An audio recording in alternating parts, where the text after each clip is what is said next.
Good evening, everyone. Welcome to tonight's study session. We will be looking at the big blind, 40 big blinds deep, defending against particularly both early position and late position. And we'll kind of go through the whole spectrum of all the different players that the player can play against. But this piece here is the central structure of a lot of play.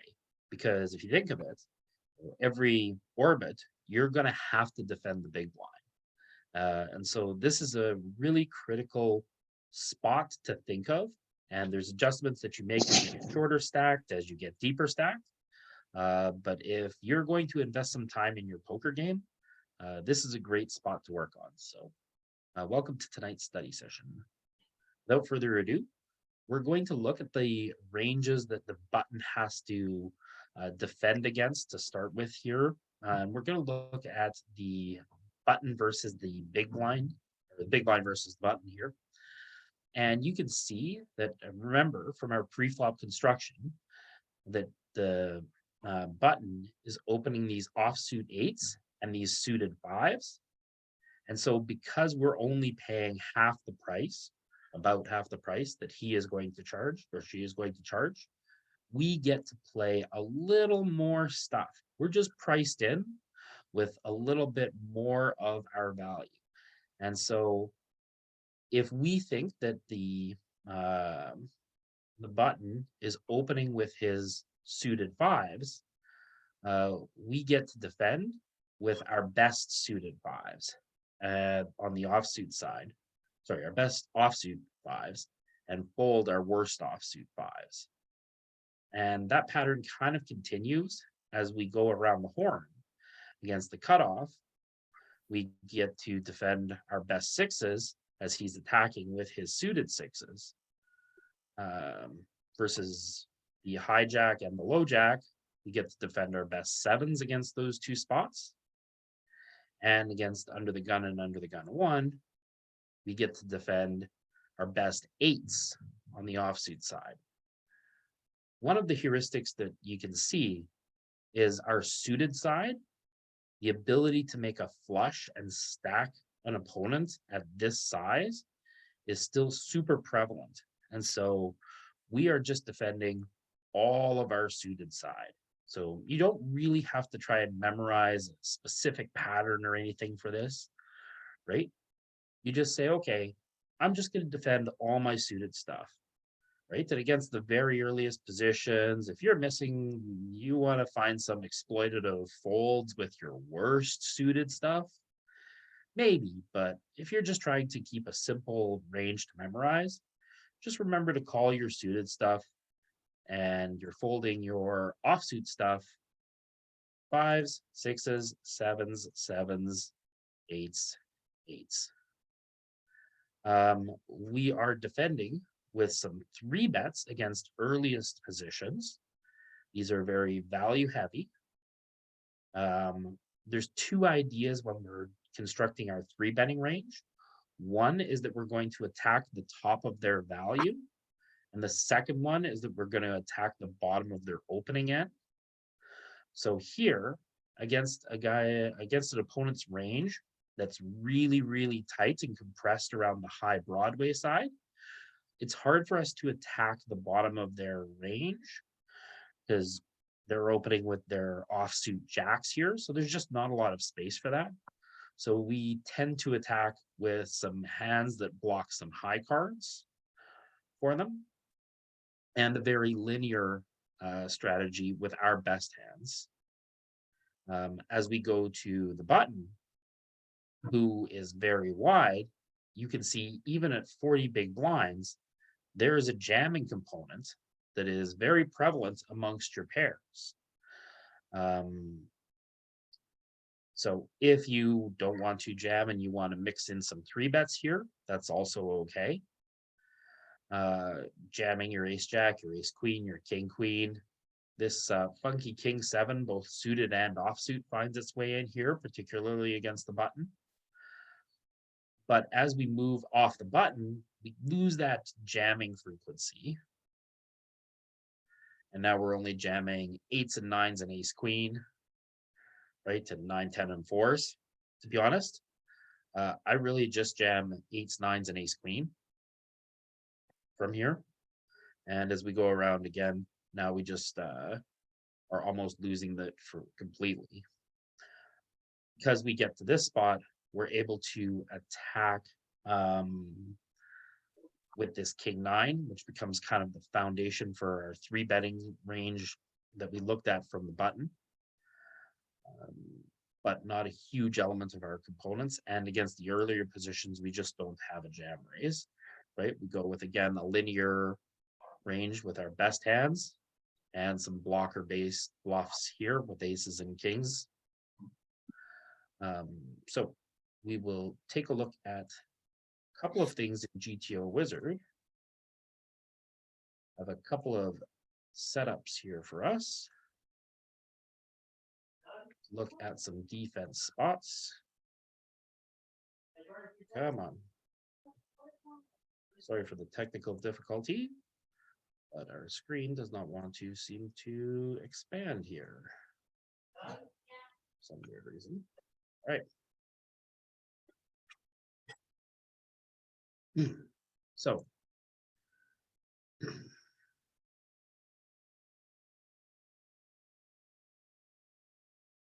against a board like Jack 6-5, when we are in the big blind, under the gun has a very compressed range that contains the best jacks and lots of over pairs and lots of pairs that are around there and lots of straight draws that are here.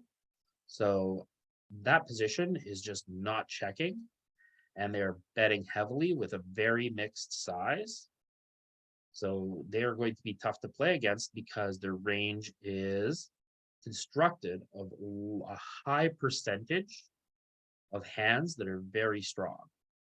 Over pairs represent 8% of their range. Top pairs represent 16% of their range.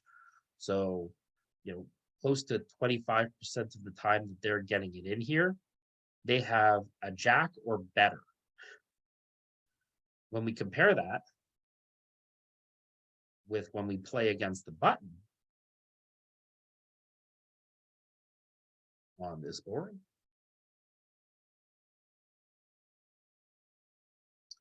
the button has a very different strategy.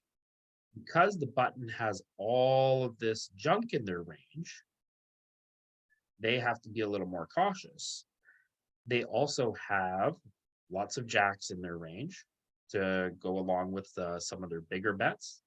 They have some over pairs here, but when you would take a look at the percentage of the range that it is, they only have about 15% top pairs and over pairs. So their range is much more diluted with lesser hands. And so their strategy becomes a little bit different. As your strategy becomes heavier and heavier with higher value hands, your bet frequency gets to go up dramatically. And so when we play against an opponent like the button, expect that there's going to be a little more checking versus when we play against a player from early position who is going to have a much more bet-heavy strategy. That's also going to be somewhat board dependent versus the first player. Their range is going to severely lack cards under 7. So when this board goes, instead of Jack 6-5, goes 7-6-5, now we see their strategy dramatically change. They still have lots of good pairs, but they wind up with a very heavy check strategy here, and primarily using a half pot size when they do betting.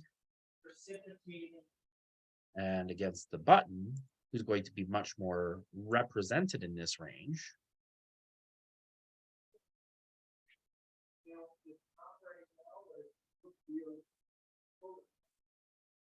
their strategy is also going to be to use a half pot size, but their range interacts a lot more heavily with this type of board because they still do have 6-5, 7-6. They have lots of two pairs, but so do we. So both ranges are battling this board a lot more evenly. And so you can see the equity graph overlaps and is very close at all points. So we will move on to a little bit of trainer work today. So I've set it up so that we will play against the under the gun position and the button position today. And so we'll see some interesting stuff. So a 7 deuce deuce board.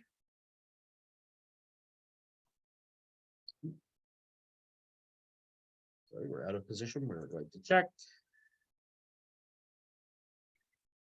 And our computer is going to think about it for a little while and give us this micro-sized bet. So paired boards are good for under the gun. Under the gun has all kinds of over pairs here. We lack a lot of pairs because we are jamming a lot of pairs, or sorry, three betting some pairs, at least our best pairs. So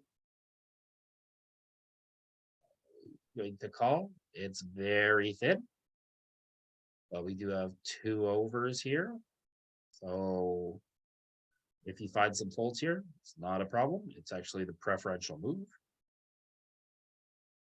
But that sizing is pretty thin. 10. That is going to connect with his range better than with our range. So I expect him to bet again here.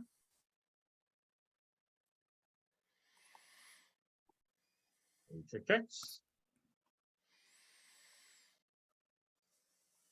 So when this villain checks, opponent checks, I would tend to structure my hand around betting a deuce very, very big. 10 would be a medium. And I am so greedy that I would probably bet a 7 here that particularly didn't contain an ace. We want our opponent to find a call with ace high with my 7s. So I would probably bet this 10 like a 5. A little bit bigger. Oh,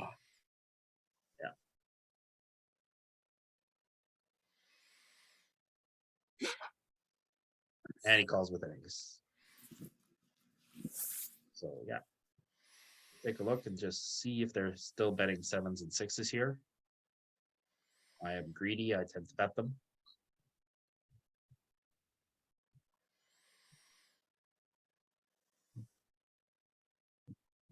Our bet strategy.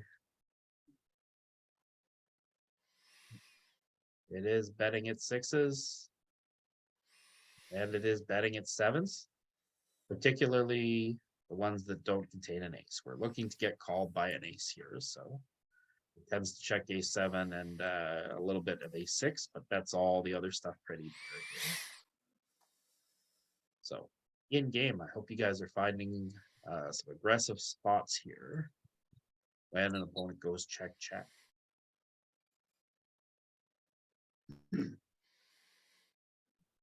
Now, 76 suited. If everyone's going to call. yeah. And we get a nice board. King, queen, 6. Hard to make a pair.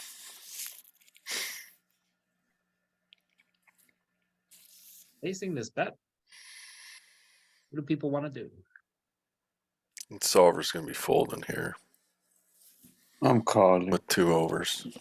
Take the call with the backdoor flush draw. Solver's pure calling. So we have some mix, we have some call, we have some fold. I think the fact that this has a backdoor flush draw is definitely going to call.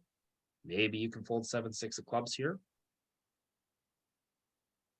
Call a little bit of frisky raising with bottom pair. That's spicy. Just take a look and see if 7-6 of clubs is folding. Generally on king high boards and ace high boards, we're going to have a little bit of overfolding, but might still defend third pair here.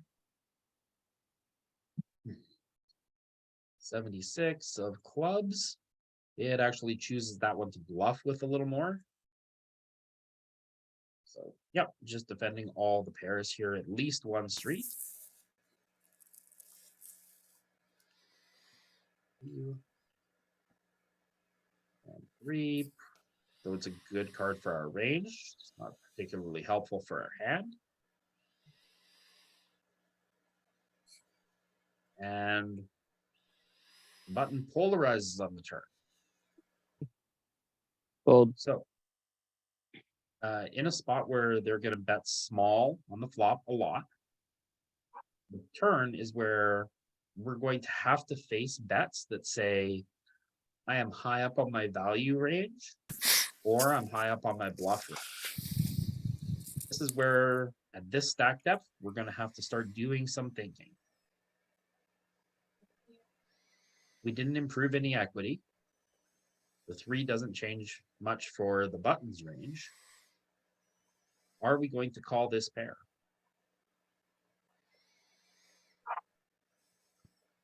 No, No, it'll be a fold. we Found need that. some sort of additional equity with our pair. Facing 2 high cards like this. It is. So one idea that I've seen is that you're going to defend your bottom pair on the flop a lot. You're going to defend your second pair on the turn. And you're going to defend your third pair to the river, but maybe not to the river. Maybe not call a river bet. So we'll take a look at that a little bit later as we get some deeper examples. From early position, is this one of our best states or one of our worst states? It's both. Worst. Yeah, That's under the great gun, it'll connection. be a fold. Six, isn't Wouldn't it? surprise me if this one mixes, has a tiny bit of call, but yeah. Primarily fold. So when we're looking at this part of our range, early position, we saw earlier that our best eights are going to defend here, and the ones that gather around the pair access find a little bit of defending. So it's defending all the connectors down here, and occasionally creeping in here with a few of these one-gapped hands. I have a question. You're calling that an 8. Like, I always thought that was a 6. So am I doing this wrong? Yeah, I would. Your high card is kind of what you're looking at here, right? So the high card is how high you can make a pair. And so when you make a pair of 8s, having cards that are beneath it are good for you here, right? And so that's kind of the measure of the worst pair that you want to make, right? So here we're defending these 8s because flop comes 8, 6, 4. We're going to have a decent top pair, right? When we have king 8, ace 8, or when we have some ability to make the straight.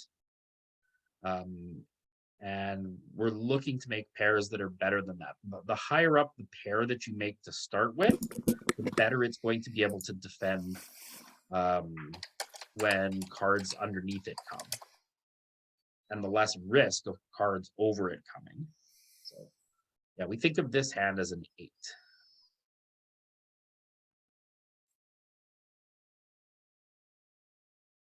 Well, saw that same thing. Yeah, Pete, Yes, sir. I think the question was about like you're calling those 8s or calling them 6s when you're looking at your pre-flop range, when you're finding the bottom of your range pre, that is that like your Milt Stiegel 85 example? Are those your 5s or those your 8s? I think That's exactly what I was saying. yeah. Okay. Oh, That's what I figured. yeah. All right. So the buttons pre-flop construction is going to be his offsuit 8s and his suited 5s. And so our defense is going to come from the bottom up, right? And so we're going to be where where the button is with suited fives, we're going to be folding our offsuited fives. So that's going to be cards that have, you know, a 10-5, an 8-5, and so on. So here is this 86, right? So it's coming from the bottom up on this side and coming from the top down on the other side. So yeah, I see your point with that. So yeah, we're looking at the bottom kicker coming up and the top card when we are looking at our entering of the pot. So yep, good clarification. Okay. Ooh, are we going to 3-bet or are we just...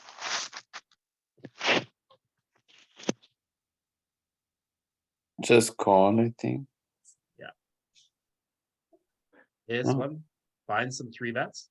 So against under the gun, we are going to target with some hands that have blockers to their best value. And ace 10 is just going to be one of them. Against under the gun position, it is very difficult to find these bluffs in part of your game.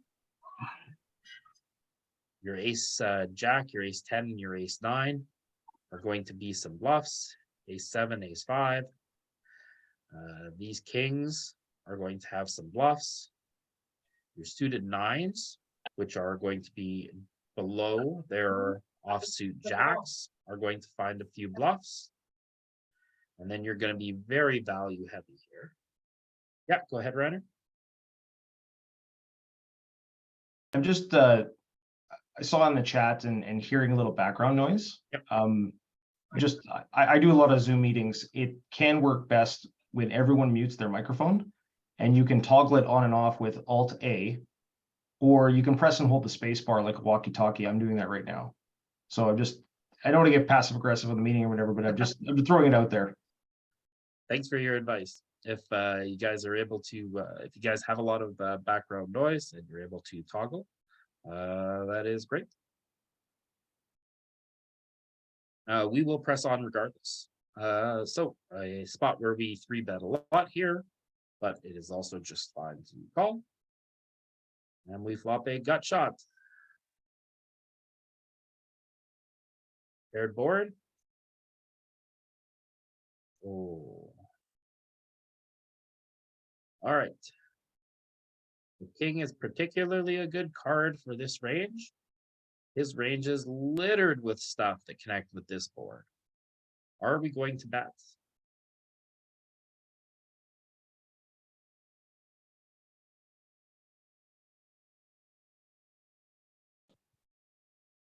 I like betting here. How big, Vincent? Because we have a 10 of diamonds, I want to go 5.05. How much do you think it's checking? Yeah, with wins, I go with 5.5. I think this hand is check. Like, are we mostly checking or mostly betting? Well, it depends. If we want to, if we think this hand is strong enough to get in all the chips, it's going to mix the frequencies. But when we check, it's going to be to check raise. I'm more thinking about the entirety of our range. We still have all of our weak hands in range, and this card is a particularly good card for the imposition range. So because of that, I think we're going to be checking frequently and having an aggressive check raise strategy. I like that too. So let's take a look. It's very possible that it's going to mix between, you know, a big bet and a check. We do have a lot of queens in range though here still too. So we do have some strong hands, but nope, it is just a check. We still have too much trash in our hand that got here on the turn. So it's going to check and be very heavy check raise, I suspect. Yeah, absolutely. We're checking a lot here because the range is at play to where his range connects so well with this board and ours doesn't, that I don't think we're gonna have any bets at all. I think we're gonna be checking pretty much everything. I like how Gabriel's already planning the 5x check raise. I like that sizing. Yeah, and so you can see the disparity between the two ranges here, right? You can see under the gun is virtually betting most of these flops. So his check is just super rare when he employs this strategy. Right? He's only checking 21% of the time with this range. And all those checks just popped up a king. This is the turn you're looking at, isn't it? Sorry. Yeah. Under the gun here. On this board, checks even less, 6%. So we're not against a very big part of his strategy here. So what's our Uh, strategy on the turn? How much are we betting with our range? What's our strategy? I don't think we were leading here. Well, it goes check, check. So a lot of people are saying bet. I don't think we're gonna have a lot of bets at all, but I just want to make sure that's correct. We'll take a look. Turn didn't go check check. We checked and he bet too. No, the flop went check, check. So normally when the flop goes check, check, you have a lot of bets, but because of the nature of this board, I don't think we do. Oh gosh, I got you. There's less than 1% betting here, and so you're here with queen 9, queen 10, queen 8, right? Some of these queens are finding slivers, but still predominantly checking. It's important you think of the ranges at play in general and not just your particular hand. And so it raises small. I would be a little surprised by that, but I guess it's due to how heavy the board interacts with his range here. So I don't think we're gonna have large check raises. We might. Could It's we- because the flop went check, check, and we check turn, so ranges should be somewhat capped.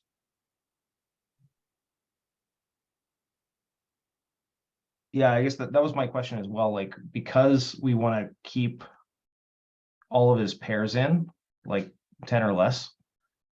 Well, he would have bet the flop with 10s or 9s probably, but because he checked the flop, we want to keep some of the other stuff in the hand with us. It's so much less likely, I guess, maybe he connect with his board. Am I reading that right? In terms of the smaller bet sizing on the turn? I guess we're still walking into a lot of dangerous spots here, and we're blocking his continues that we want him to have. Like, we want him to be calling with an ace or a 10 in his hand.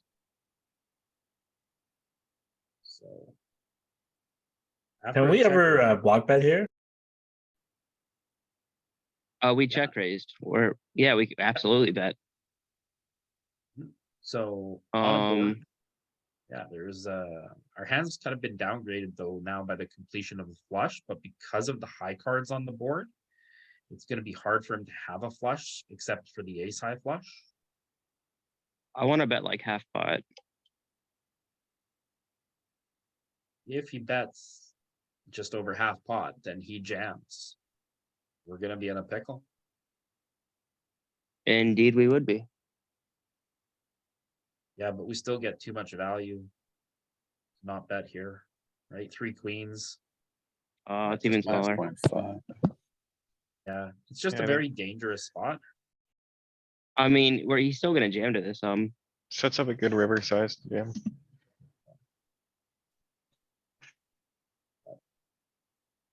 Do we fold to a jam in the same spot? I don't Just think gonna we take a can with the 10.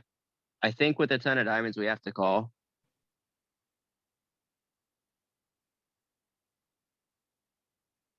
So when we bet that and he stuffs the turkey,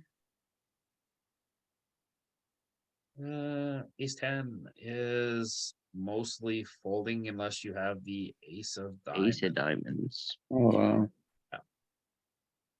The 10 of diamonds is a fold, the ace of diamonds is not a fold. Pretty savage spot.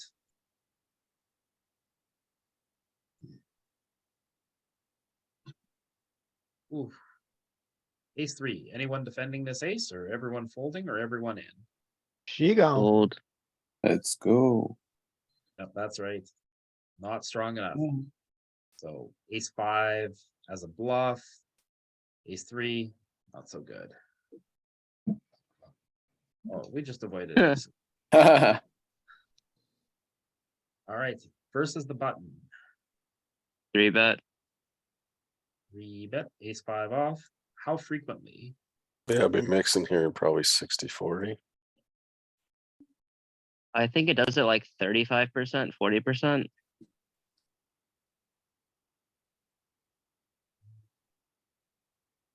Okay, so look, see. Yeah, got a good eye on it. So it is even jamming here a little bit.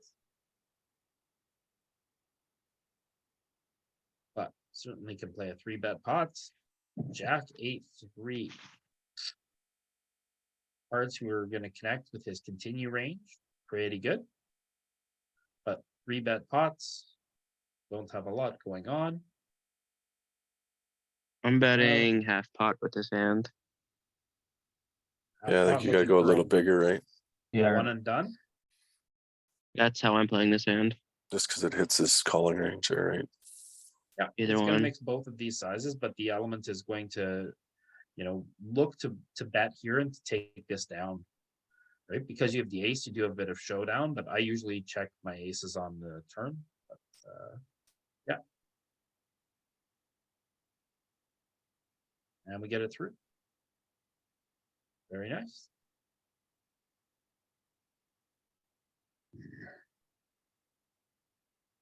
All right, we've seen this before. I think this mixes, right? Yeah, 50-50 mixes here. But when you 3-bet as a bluff, what do you do when you get jammed? Fold. I know. Every so now and then, I 3-bet bluff, and I was like, this hand's so good anyways. Yeah, he's calling with This king, has queen, or ace. king, jack. He's jamming I there. just got has king jack of hearts. Oh no, it's pocket kings. All right.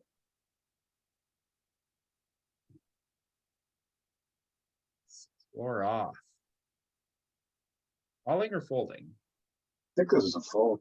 First is Yeah, a just a button. bit It's of- calling it's calling two Oh, gappers. oh, Oh, I think fun. it's Yeah, folding, yeah. but there's a sliver Oh. of calls. This one is for the nits. Let's get it in there. 50-50. The higher up you go, the more it's going to bring these in. 64 is pretty much the bottom. And you get what you deserve. Here's your 6.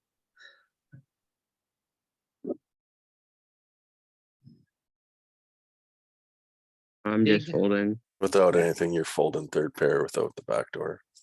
Or without the flush draw. I agree. I am folding this in game. The solver is sticky and demands a call. It demands that we sacrifice 3.35 chips to this pot. Well, that's not a good card for us.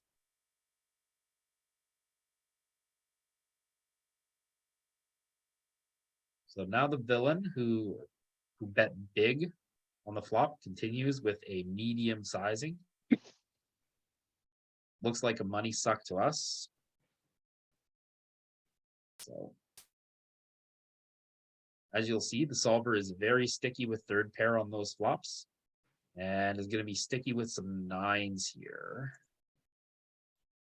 So if you're looking to kind of structure your strategy. Okay with the Calling 9, first. second pair, but that third pair is a rough one. Yeah, go ahead, Renner.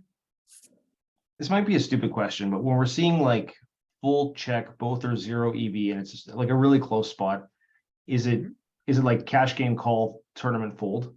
Like, could that be one way to think about it? So I can't really speak to that because I am a exclusively tournament player, but we do have in our session today a cash game professional, Nick. Is it different in cash or tournament here? I would definitely want to. I'm still learning GTO myself in cash games. I've just starting it pretty hardcore. I don't know. Cash games Vince? are different because Rangers are so much tighter, because in tournaments there's an ante and in cash games there's rake. So in cash games, you try to win pre-flop and not play post-flop. And in tournaments, there's much more cold calling and stuff. I don't even think you I- end I up with haven't 6-4 off anywhere in cash games. Yeah, you should. It's never a hand you play. Yeah. I think, yeah, generally there's less to fight for in the pot because there's no ante. So you'll find more of a folds, I think. It's Yeah. 100% fold. In That's how I would look at it. Because there's less money to win, it's going to be even more of a fold more often. So on the turn here, you'll notice because we still have a lot of queens in range, the second pair becomes queens and it's defending all the queens here.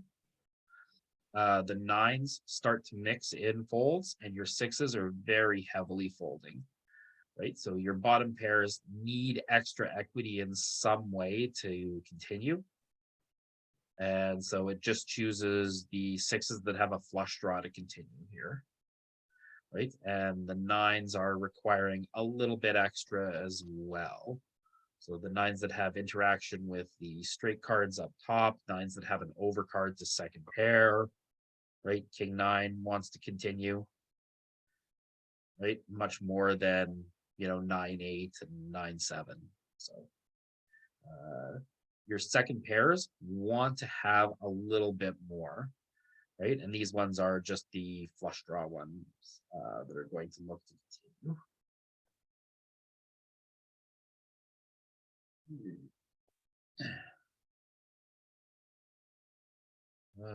Queen 3 off. Against button.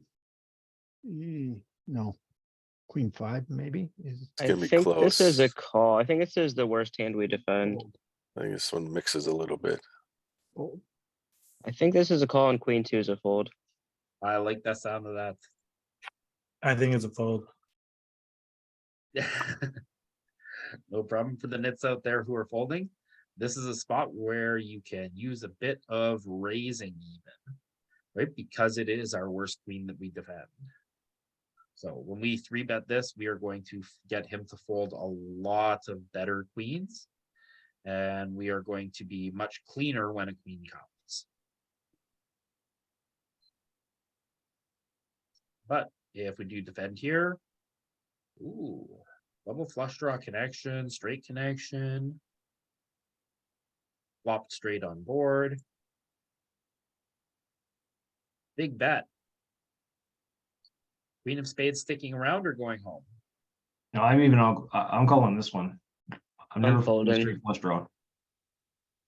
So we have so much connectivity on this board that we don't need to extend our calling range into stuff like this. Are you calling ace-3 with the ace of spades here? I don't think I'm calling it. I'm probably raising it. Sounds good idea. Let's take a quick peek at the range. Do we ever get to raise here? I think it's too wide to raise. Like it's too unnatural. Like there's so much better stuff to pull from. So these are all our flush draws are finding a mixture of raises and calls in here. And our stuff like these are just going to give up because we have all of this section where we're going to be able to pull raises from. So we don't have to defend with these ones here.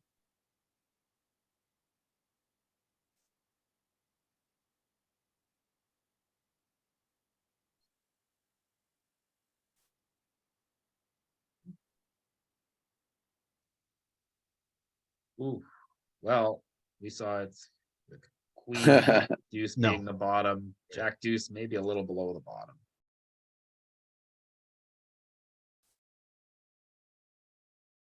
Oh, king 4, suited. Look good. Oh, On the. That's right. Yeah. If you Oh, card fold with 7 deuce, that's your fold here on the suited side. Yeah. What a dangerous board. But can we fold second pair for 1 bet? you have to call No, one not here. yet. called once. Yes. it's Oh, we folded. can. Oh, I His love wow. it. range construction nails this board so hard. Yeah, That's so You funny. even get to fold second pair. I'm folding in game for sure. yeah, you need but a heart. I guess you need a heart or a spade there to call, right? If you had a heart, you could call, the rest are folding. King 4 offsuit. Let's take a look and see. Yeah, King 4 of hearts calls, and King 6 only calls when it has the 6 of spades. Hmm. So yeah, your second pairs here really need a spade or straight equity to continue. This board is just too hard on this range. Right? There's too much stuff that's too good in here that we are just crushed by. So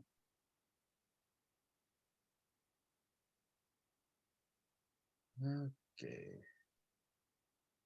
Perfect. And we are in no man's land. We made one mistake. We won't compound it by making another.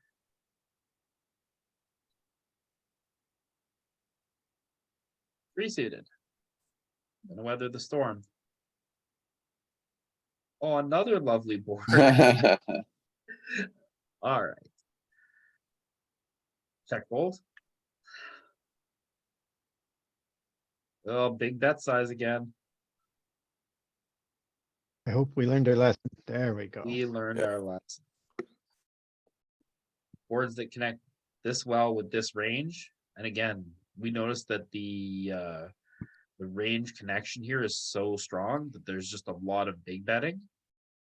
So when you are in early position and you get a board that is disconnected, don't just bet 1/3 pot with your range. Size up here to get some value against people who are going to get sticky with second pair.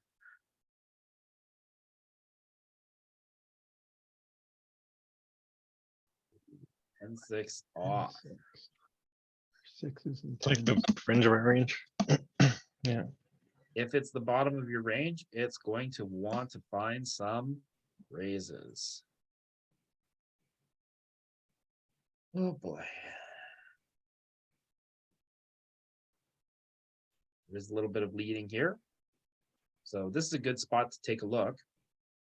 On paired boards, particularly 5s, 6s, 7s, and 4s, we are going to have a little bit of a leading strategy.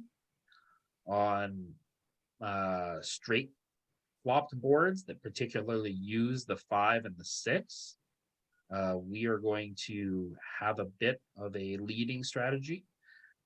As the opponents get earlier and earlier and have less and less of that in their range, it's going to become a little more prominent. But again, if you want to check here, that is also just fine. It's this tiny size. I think I'm still folding here.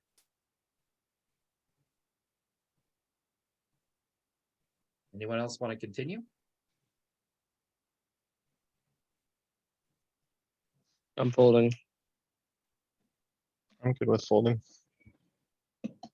Check It is raise. never folding. It is check raising this combo a lot. Let's take a look at, yeah, Al has it right. This is a check raise. So it has the magical effect of blocking both flush draws that can be out there. So it wouldn't surprise me if this 10-6 And the straight draw. is a bit of a unicorn, right? Some of the other 10-6s have some call elements. Also, Louis wouldn't say paired board, check raise for the big blind. Yes. The big blind strategy is going to be very heavily check raising on paired boards, particularly cards that are in the Yeah, 4s, wheelhouse. 5s, 6s. Yeah, it's mostly calling. It is mostly calling, but 27% raises as much as it folds. So Raising definitely a very pronounced strategy, but I think a mistake our particular group has come across is 3-bet, C-bet always, and paired board check raise always. Well, the 7 is also still represented largely in the buttons range here, so that's why, it doesn't want to go hog wild with it, and it has a very prominent calling strategy. I think because 6 and 10, that would be a good check raise because 5 comes on the turn or 8, then. And I think that's why it's check raising. Yeah, it's probably looking to check raise and barrel a 5, an 8, a 9, a spade. Right, all of the cards that pick up equity. So we'll take a look at that because we're going to check raise this one. But when we don't pick up equity, it's time to give up with this line. And when we get to this river, that is a card that is good for us, not so good for him. We have 10 high, can't win at showdown. I think it is just going to bet and target some auto folds. Oh, shit. Oh, it checks. Let's take a look at that, because I would be betting here with this particular combo. I'd be betting for sure. A solver is going to protect their range well, population won't. So whenever you bet, you're going to get folds from queen highs, king highs, ace highs. So 10-6, it chooses the ones that don't have a spade bluff. But yeah, the motion is right here. We are primarily betting all across the spectrum, but mostly this size. It just so happened that our hand wants to check here. But again, very prominent betting strategy when the turn goes check, check. Hey, Nick, you said 3-bet, C-bet, and what did you say? Paired board? Paired board I check. said raise. those are oversimplifications. Our group does too much. 3-bet, Where and what was the other Yes. one? Paired board? What did you say? Paired board, check raise. check raise. Oh, okay. So those certain things work versus up the population some, but it can be overdone too. All right. Noted.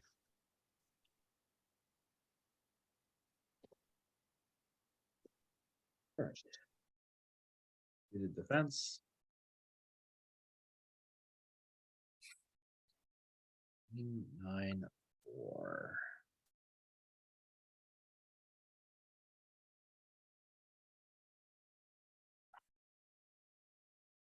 So is this just a fold or do we wrap around too much here? I don't think we can fold. I'm folding. Yeah, there's going to be a lot of interaction with his hand between the queen and the 9 as well.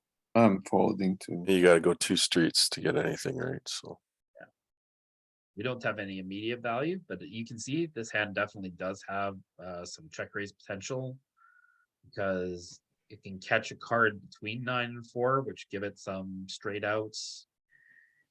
Catch a card between 9 and queen, particularly a heart. And he did use the very small size. All right.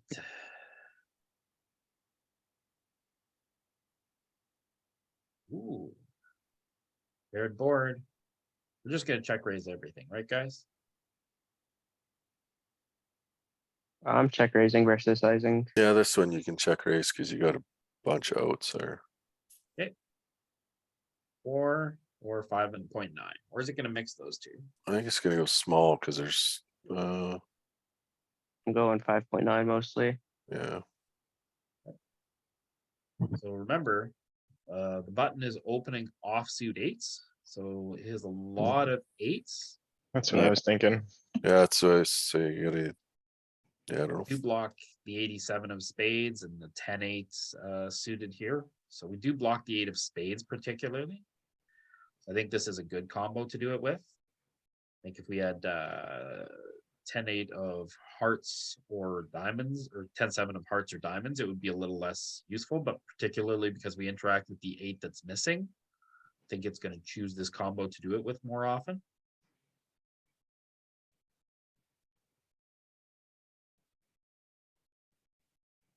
Let's look at that.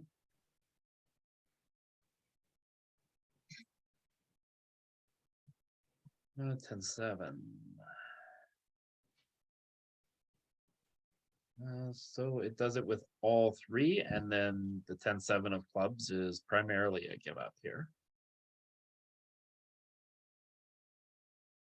The fact of having the backdoor flush that you can barrel a turn is really an element of this hand that it wants to check raise with. Let's have some calls here, but get a better hand to fold, which is the goal. Ooh. Feels like it wants to 3-bet for value. Yeah, definitely 3-betting. How often? I don't know. It's mixing. It's not. Yeah, A it's lot of the mixing. time. It's not Six- pure ace jack because I ace think 10 it's is a call. 3-betting more than calling. Suited, it's the other way around, I think. But yeah, The It's hand is pure flashing, 3-bet. so you have to raise. It's flashing on GG Ontario. All right, so Why I'm is gonna go this with not- optimum. Is it not a pure 3-bet? I think it's a pure 3-bet. Yeah. This is just a value spot against Like, what are y'all the talking about? button Oh. very wide range. Well, we Check. can 3-bet with I 2 check broadways here. on the board. I don't know that our range wants to check. So. Yeah, but I want all their chips, so that's why I check. Or do we No, bet I check, think super we're then we're gonna just small? be betting small. checking Yeah. somewhat often because of the nature of the board, to where we're 3-betting a lot of offsuit stuff, but he's calling with a lot of suited stuff, so he has more flop flushes than we do. Particularly ones around the king. So I I think we can bet still bet too. small occasionally though. I bet a small. it is definitely doing What both. does betting 2 accomplish? It's just like fattening the pot a little bit, being annoying, right? You giving him 11-1 odds. So- It doesn't really do anything. If you have ace-5 offsuit without a spade and you bet 2 and he folds, you're happy. So whenever you do that with stuff like this, you get to do it with ace-5 offsuit 2 and generate folds. Yeah. So it's more about having value hands in your range sometimes and bluffing your range sometimes. See, if we take a look at the range as a whole, 60% of our range is wanting to check. And when it does want to bet, it wants to bet very small because there's a lot of locked up equity in a flush already being out there. But our 3-bet hands do have a lot of hands that want to get value and still have potential or have a blocker to the flush, right? Like you can see here, queen 3, right? All of our queen 3s without a spade want to bet a lot. And our queen 3s with a spade want to bet a little. And for Nick's point, right? When we bet 2 chips and we're able to take 20 chips down, that's a great deal. And our hands, our range is just still ahead of a lot of his range before the turn. So once we bet and he calls, the ranges start to close in on each other a little bit. So Peter, can I this ask you is- a quick question there? Sure. From the solve? We can to check at the same frequency if they're deeper and we have a low SPR. If we're a little bit deeper, if we have like 80 big blinds. Yeah. Yeah, 80 big blinds are going, his suited stuff is going to be even more resilient. So he's going to get here with more suited hands and less offsuit hands. Mhm. So What about, what about it'll in a be 3-bet different. pot here where we flop the nuts? Are we going to check at the same frequency? take a look. think you can use that So up what- arrow trick. When we're super deep stack, the strategy will be different because we're three betting from the suited side of our range. We're not three betting the offsuit branch. So there'll be flop flushes on both sides. Alright, 3-bet. So. So Yeah, we have about ours- the same frequency of checking. Mhm. Do you mind hovering over like a ace, suited ace? Just like, okay, what- Sure. Suited ace, like ace 4. Mhm. So yeah, so we're not, we're checking less frequently with the nuts. I appreciate that. Yeah, no problem. And so yeah, the deeper we get, again, we still notice this very small size. It's still looking to put in a few chips just to try and take down this pot right here. But the button's calling strategy here is just littered with these suited connectors, and these hands here are going to be the hands that the button misses at 40 big blinds. So he just has a little more low suited flushes here for us to get some value from as well. And that's just not going to be so prevalent at 40 big blinds. Well, it is going to be hard to get money out of this guy now. So This is where we flop goes take a check, check. snap of the screen and send it to Facebook or something. I think we check here. So Yeah, we're gonna just check all the way down now. we have And induce the sets. bluff. I think we're gonna check here and then bet small on the river and try to get called by a worse spade. No, The flop whenever would you have the check, super check. nuts and nothing can call you, you check. Whenever you have the super nuts and nothing can call you, you bet small. Yeah. I think because the flop went check, check in a 3-bet pot, we're going to have lots of value here that still wants to bet. Right. So we're still here with sets. We're still here with 2 pairs, and we're still here with some bluffs. I'm shocked we get to bet this. I think it's just a function of we're just never going to get the chips in. Bet small again. Yeah. Try to get called by the straight, Yeah, or do we check now to try and get called? Let's try and get him to bet the straight. yeah. I still don't think straight's betting. You can probably mix between 3 and 10, Yeah, just blocks. or I guess check. Yeah, just block bets here. Right? It wants to pretend it doesn't have anything, right? So We get called by the ace. I think we want to bet small so we can show off our real flush. that too. I can't believe we're pure betting. That's so crazy to me on the turn. On the turn, yeah, that is pretty cuckoo bananas, but it's just hard to get more chips in if we don't bet there. Yeah, but King like 7. you can have the straight flush without, like, we had a royal flush, right? Yeah.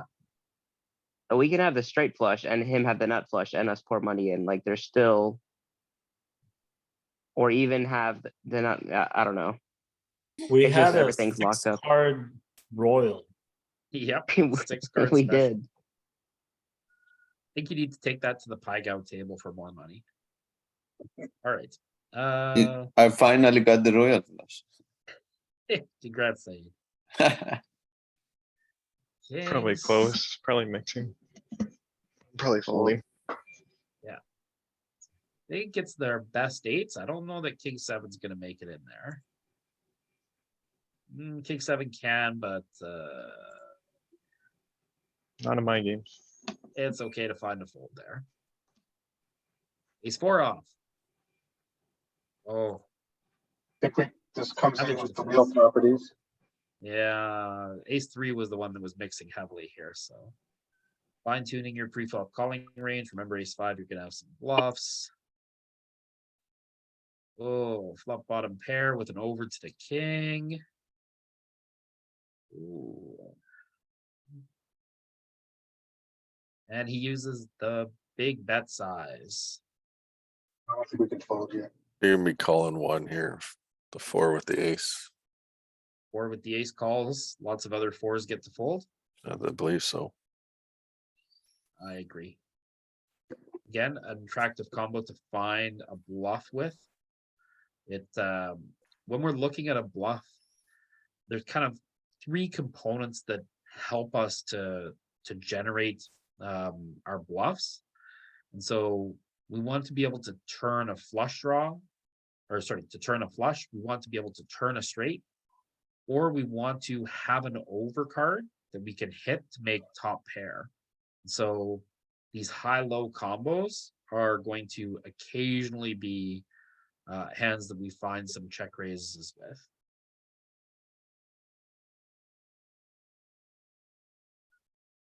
The ace of hearts, not great. That and just gonna fold. So now our top pairs, our kings are probably still defending. Our new top pairs, our tens are going to defend, and probably ace 4 of hearts is going to defend here. And that's probably the only 4 that's going to defend us, right? Or other 4 high hearts. Right, so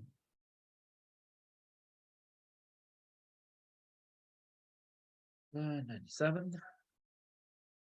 I'm gonna weather the storm.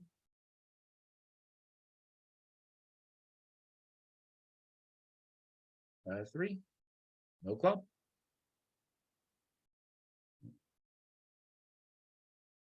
And I hope everyone is finding some folds here. There is no potential in this card. As the big blind, there's lots of times where you're just going to put in a chip and then you're just going to give it up. This is one of those times where I hope you don't put in a chip.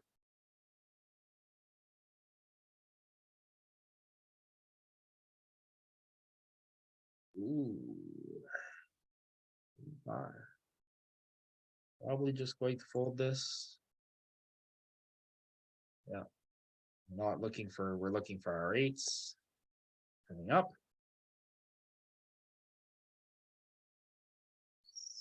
Ooh, connected It's hand. the bottom, very bottom of like a center range. Yeah, it's calling the connected hands to the button. Are we So- calling 4-3? I think this is the bottom. Not 4-3, but all the other gapped ones we will. Okay. It doesn't like 4-3, does it? That's right. 4-3 is just too bad. 5-4 is probably the worst one we call at all in these spots. Oh, this one looks like it's going to be very easy to play.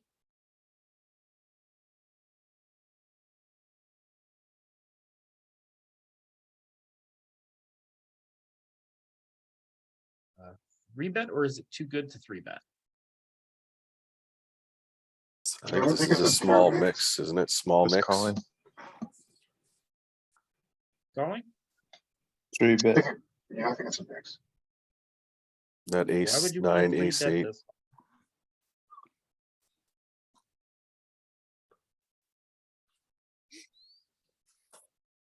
All right. Mixing the three bets here. Peter, do you put a lot of free bets in the spot with the I blocker? think it mixes the 9, the 8, and the 7, right? And then pure calls 10 and So at 40, we have some jams here. And so these ones are all going to have a little bit of mix. Right? Again, just blocking the best value. I am least likely to raise ones that interact with the bottom of the offsuit range. So these eights are things that I'm going to check raise the least. But while we're here, I want to take a moment to just look at this block of hands here. This ace 5 to queen to jack 7. This is the block of hands that I find a lot of 3-bet bluffs with. It falls below their offsuit 8 range, and it gets a lot of folds from this area here that our opponents play with. And when I check raise this jack 7, queen 6, king 6, ace 6, ace 5, I find that opponents are not going to defend very well against that check raise. They're gonna Because overfold.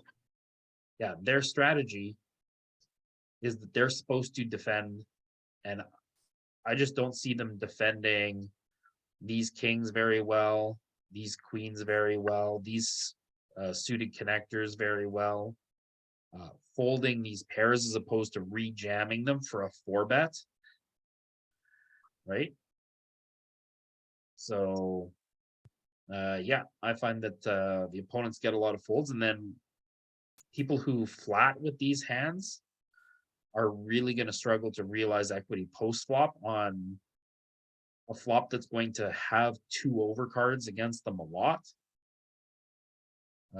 So I see that people tend to be very linear here, right? They're going to jam their ace king against me.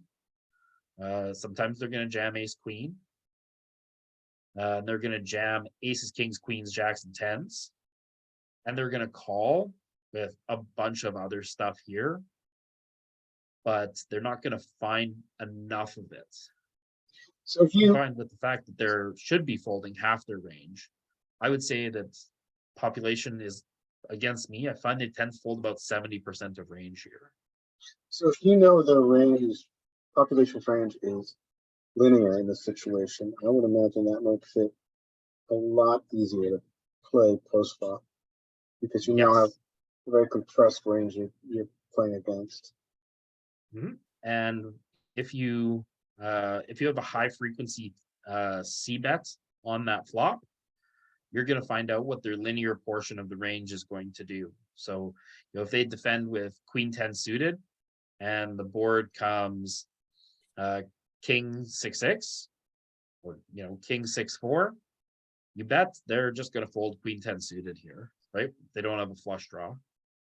So just one more quick question. Yep. So using this this technique, this play, and we get an ace high flop, which should be good for your 3-betting range, but also is going to be good for their very linear, compressed defending range.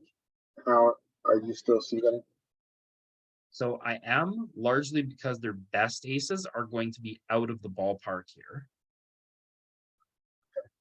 Right? And our best aces are still going to be in the ballpark, but I'm going to be very cautious on turns. So, let's take a look here.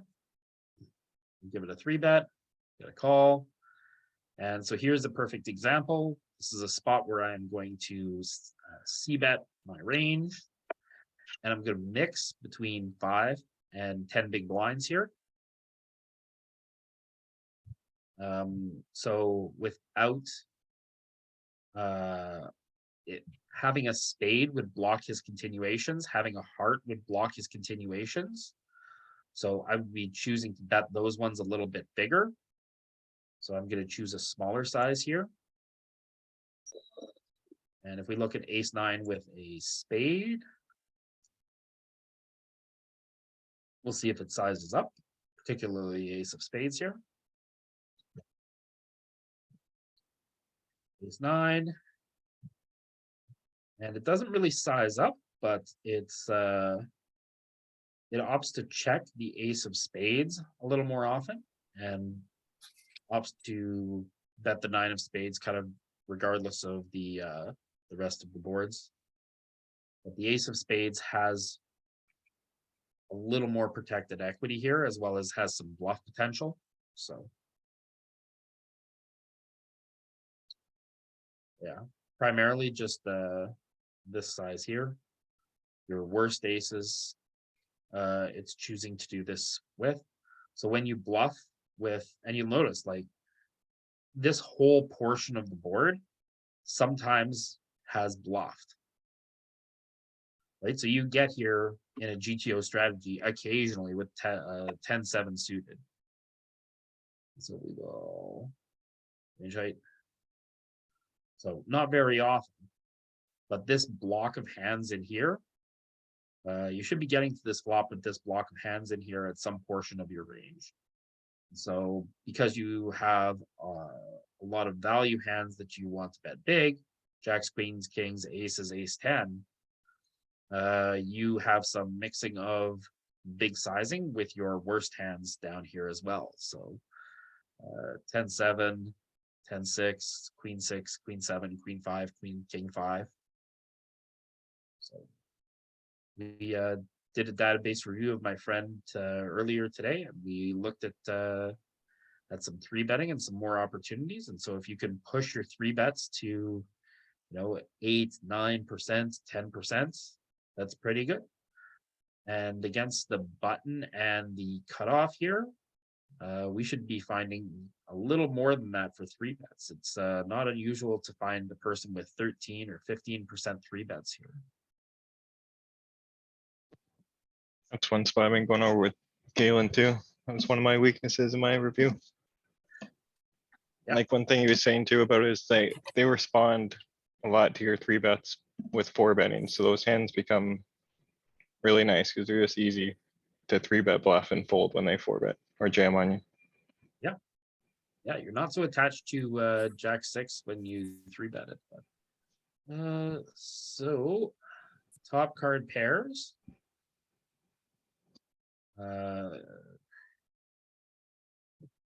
His range is a little more compressed now.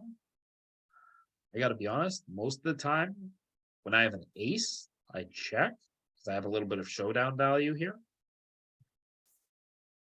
But the top card pairing is still a range that is still something that our range would want to bet because we have all of our best 10s here and we still have a lot of trash.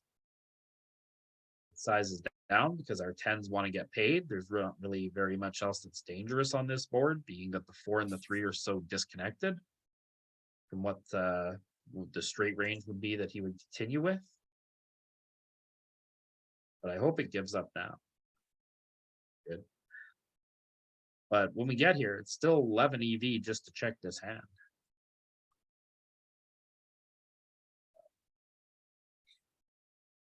Oh, look at that savage call. This eye. Ace 10. Yeah, that's definitely one adjustment we can make as well.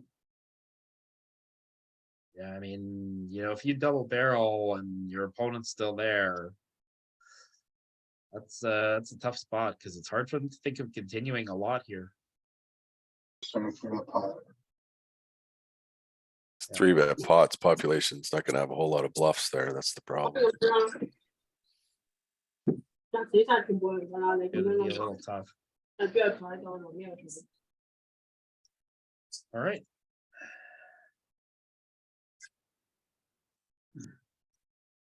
So, king 9. Maybe a little too good to 3-bet too often. Yeah, it's calling. Now, Very with nice. your adjustment, was you 3-bet occasionally king 9 here? Not against the button. Remember, we want to attack the bottom of the button's range. The bottom is 8s, so we're looking to use our 6s and 7s and 5s more than our king 9s. Check. Does have a bit of a lead frequency. I gotta be honest, this hand's just gonna play very easily. Oh, really have been upgraded to a marginal made hand. Lots of 5s and 10s in both players' range. I think we check here. Wow. Do we want to put some chips in the pot before the river changes the texture? I'm not on the floor. Okay. Yeah, I can put a little bit in there, but mostly checking. I don't think it's checking to check raise here, but we'll see. Okay, take a quick look at that turn node. Just to see if it's checking to check raise there, because there was a pretty prominent small bet strategy. So on the turn, if our opponent chooses check raise isn't really a big thing, it's mostly just a call for us. Usually plays the top pairs like aces though, right? It just kind of check calls. It's just passive with top pair there, no? Yeah, it's finding it's check raising, it's bet the top end of the straight, and it's check raising jacks as a bluff. Right, because jacks still have the ability to make the best straight. So we get this deuce on the river. Check, check, check, check. Do we go for a little value? Flush completed? Are we afraid of the flush? Are we afraid of the straight? He still pays it passive, just goes check call, doesn't it? I think there's a blocker element here. I think we blocker bet. If we blocker bet and we get raised, are we going to call? No. Then we should probably just check. So we should never use a blocker bet if we're not going to call a raise. Yeah, blocker, like, So blocker bet is always inducing. The yeah, board's too connected, I think, for a blocker bet though, right? So that's the Yeah, like- problem. he's going to have too many value hands here that just beat us. Maybe this just is a marginal made hand. It's just a check call, isn't it? Check, no, bets. It Well, is a pure block bet, but it will be interesting to see if we get check raised. Oh, he just calls. But when we get check raised, we'll take a quick look at that. Because if I get check raised on this river, I mean, or if I get raised on this river, I gotta be honest, I don't know that I'm calling very often. Hey, do you mind? I'm sorry. Do you mind deleting Sam's iPhone over there? Sorry, what was that, Larry? Oh, never mind. He just did it. Never mind. Thanks, Sam. Thanks, sir.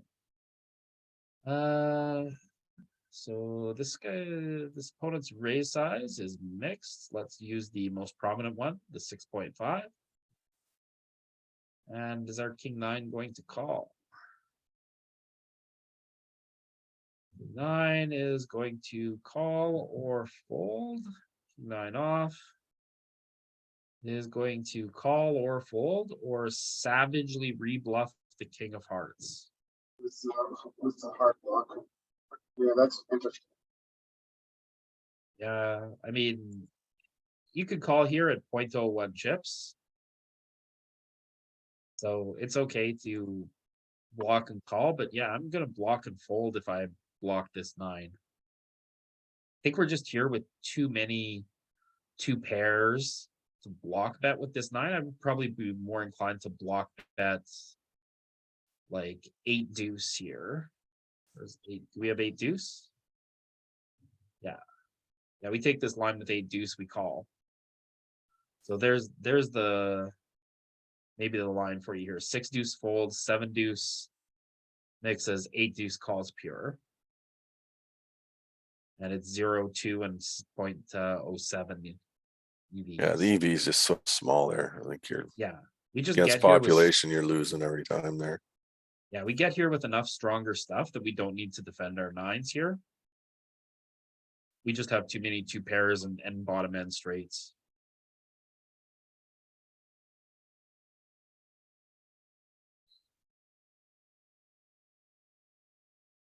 Okay, need 4 off. Oh, good defend.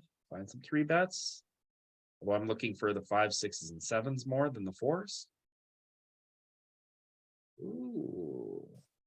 So if these were reversed, the queen of spades, the 4 of hearts, I think I'm gonna have some continues here.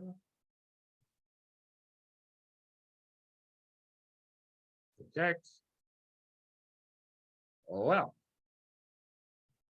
We turn some equity with the 3. We turn some equity with a flush draw. We have queen high. This is a pretty attractive bet. Better be probe two. 2 or 3? I think two. I think the solver likes this third size. So I Yeah, guess. our opponent's gonna have some aces for sure that he checks back. But so yeah, it chooses a little bit bigger. Yeah, we want to generate some fold equity here. But checking, very prominent part of the strategy again.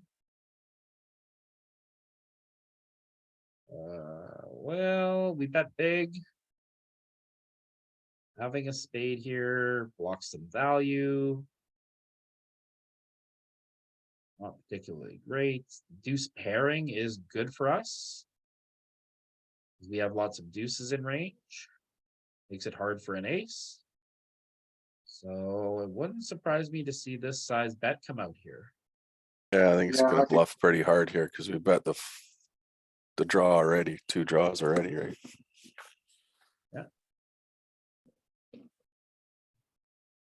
Or even bigger. Just Stuffs wants the to go turn. home. Yeah, tournament buster. Take her to the barn. And he just had a draw. Straight draw, flush draw, didn't get there.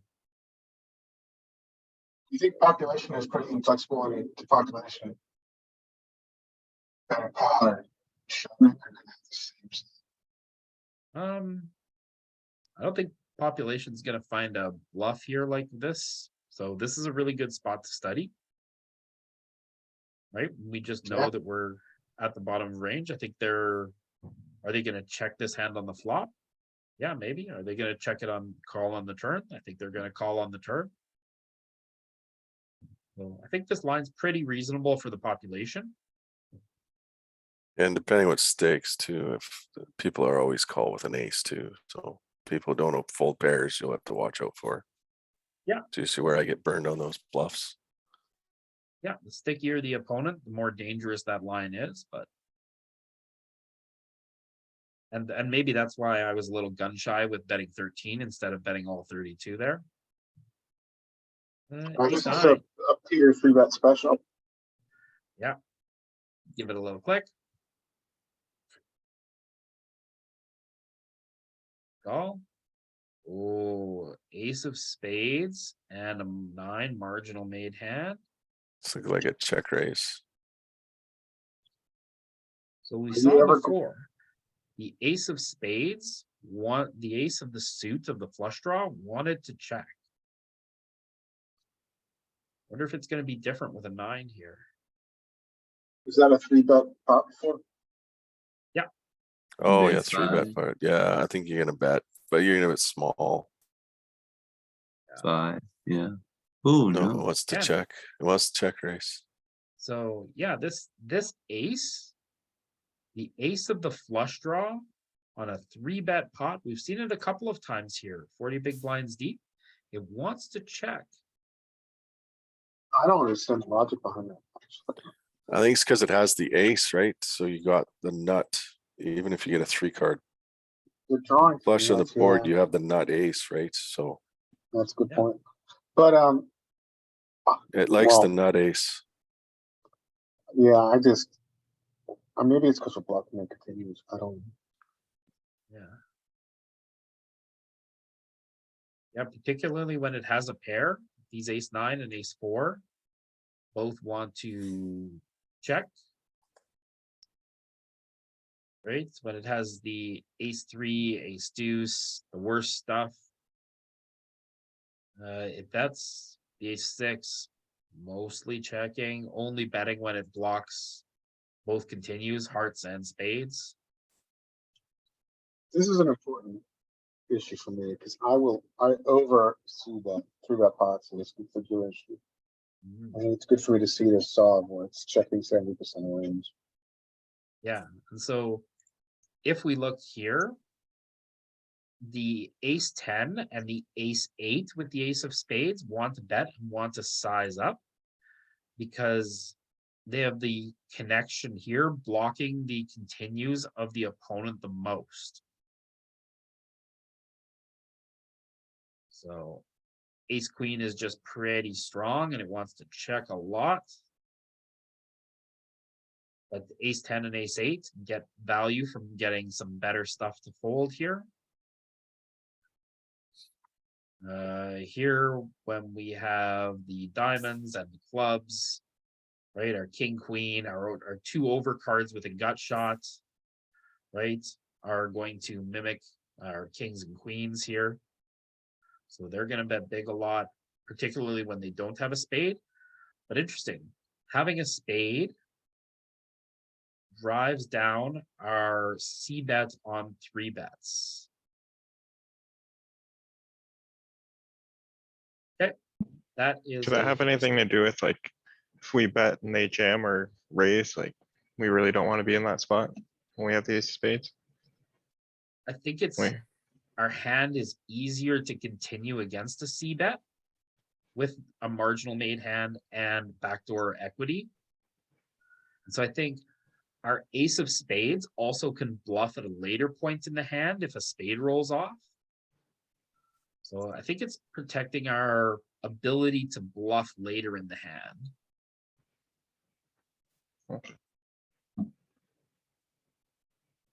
Check. Right, so here again, we still have a marginal made hand. The flush completing, because it's all low, is kind of good for both ranges. So again, mostly checking here. It starts to have some bets. I'm going to take a look at this heuristically again too when the flush completes. What is our range looking to do?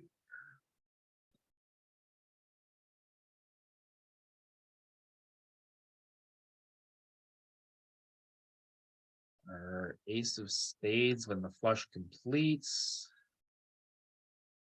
now wants to bet very prominently. A single ace of spades is betting not on ace 4, but ace 3, ace 2, ace 5, ace 6, ace 7. So the single ace of spades now gets to bet a lot. King of spades here.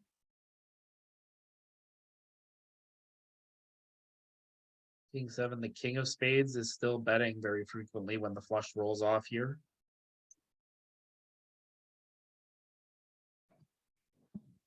Yeah, I thought if we wanted to turn this hand into a bluff, we would start betting now, and when the flush comes in, we have the ace of spades.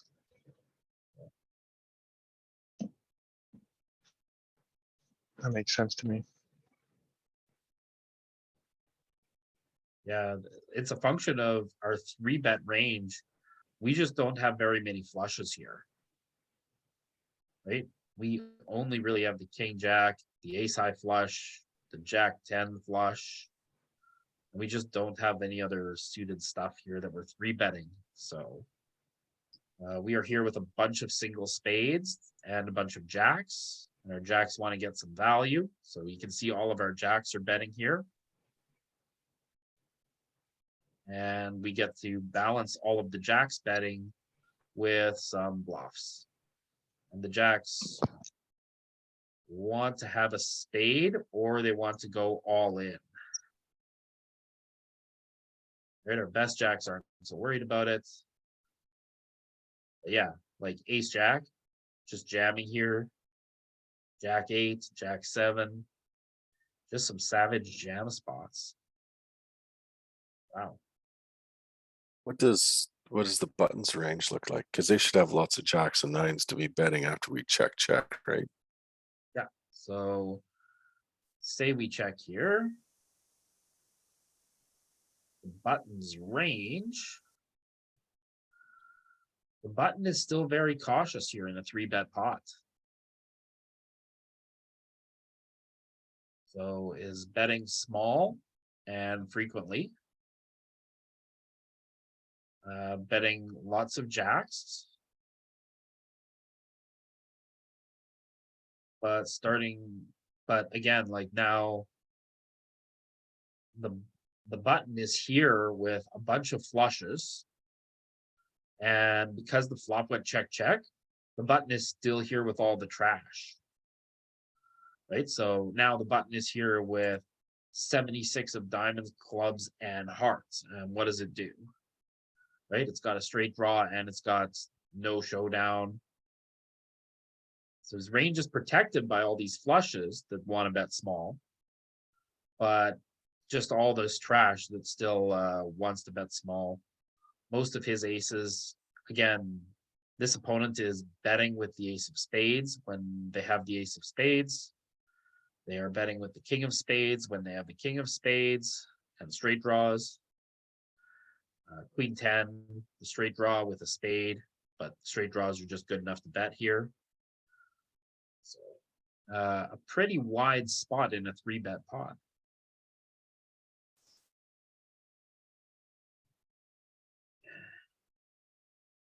Oh my goodness, look at this. See, here's Yeah, the now thing. it wants to go at it now after it bets, right? Yeah, when you Because we have the check ace of this, spades. Yeah, when you check this ace of spades on the flop, you're setting up this turn trap. Right, where it turns a marginal made hand into a equity bluff here. Because he's not going to be able to fold the jack. We're going to have reasonable redraw against the jack with an ace, a 9, or a spade. And we're going to put a ton of pressure on that range that still has 76 of diamonds and clubs and hearts here. And he just calls with a set of 5s, but we have equity against the 5. All right. I think we'll do a couple more. Try and find a good one or two for tonight. Check 7. Okay. Who's clicking there's the your button small here? check raise. Small check raise. All right, let's get 27%. Not so small.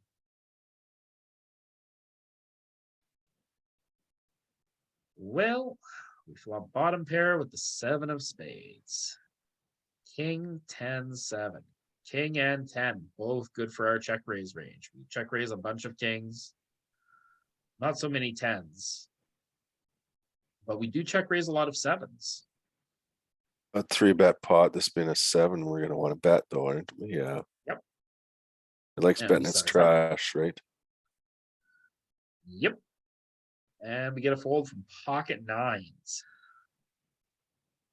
There we go.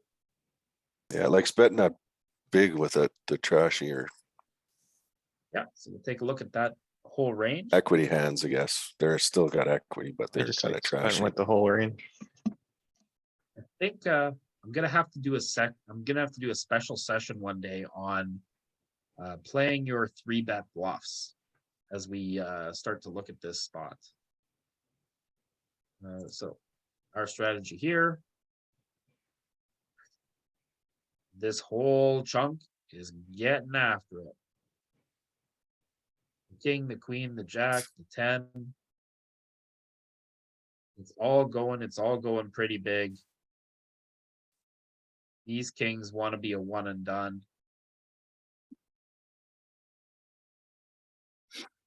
Yeah, particularly when you have the heart, the king of hearts here, blocking his continuations the most. So yeah, a great spot, but checking half the time here.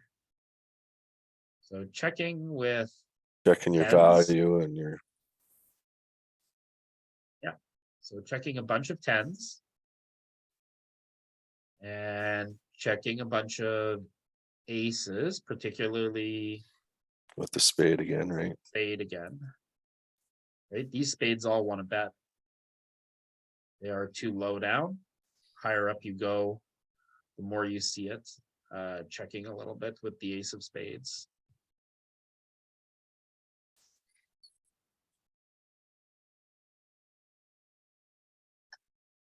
All right, love that. Pocket 10s.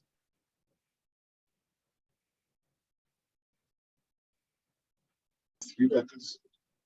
3-bet. Ship it. No stuff in the turkey. It's nines and eight, or it's not eights against the gun, isn't it? Yeah, I guess nines at and 40 eights. or not, yeah. More closer to 35, 30 or stuff in the nines and eights.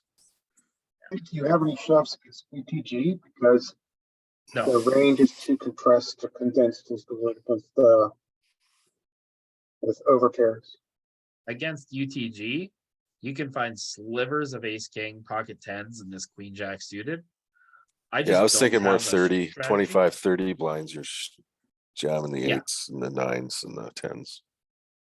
Yeah, these middling pairs, if you're 32 big blinds effective, make really good jams, right? If you're 25 effective, you just start mixing jams all the way down here. Right, but as you play against an earlier and earlier position, you have to be more and more careful, right? Because they are still going to have a tighter and tighter compressed range.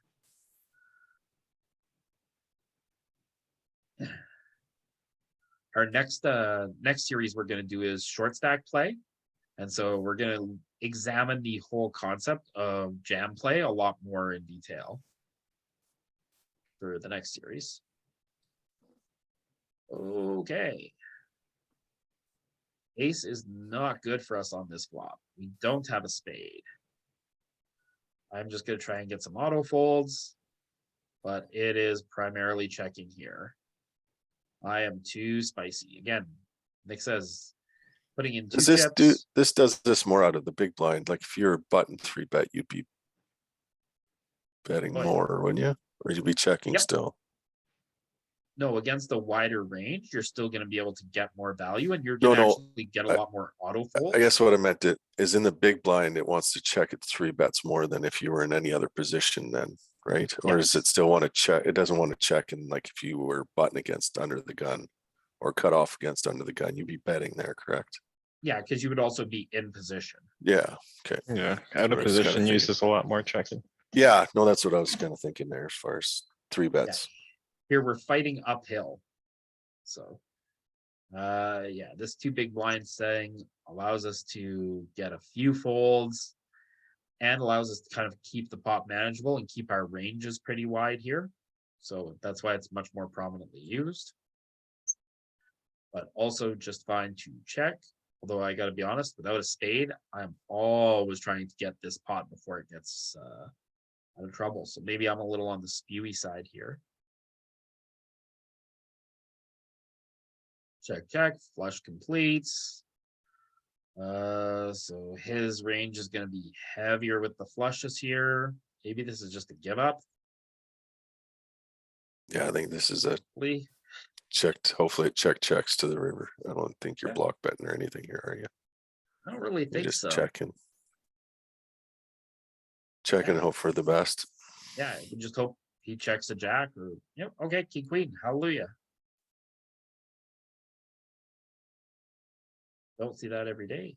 Ace deuce, get loose.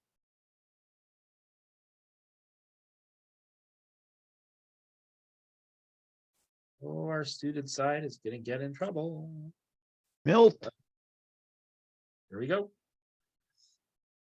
Ace, jack, 6. This looks like a check fold. Yep. This looks like a check and check out.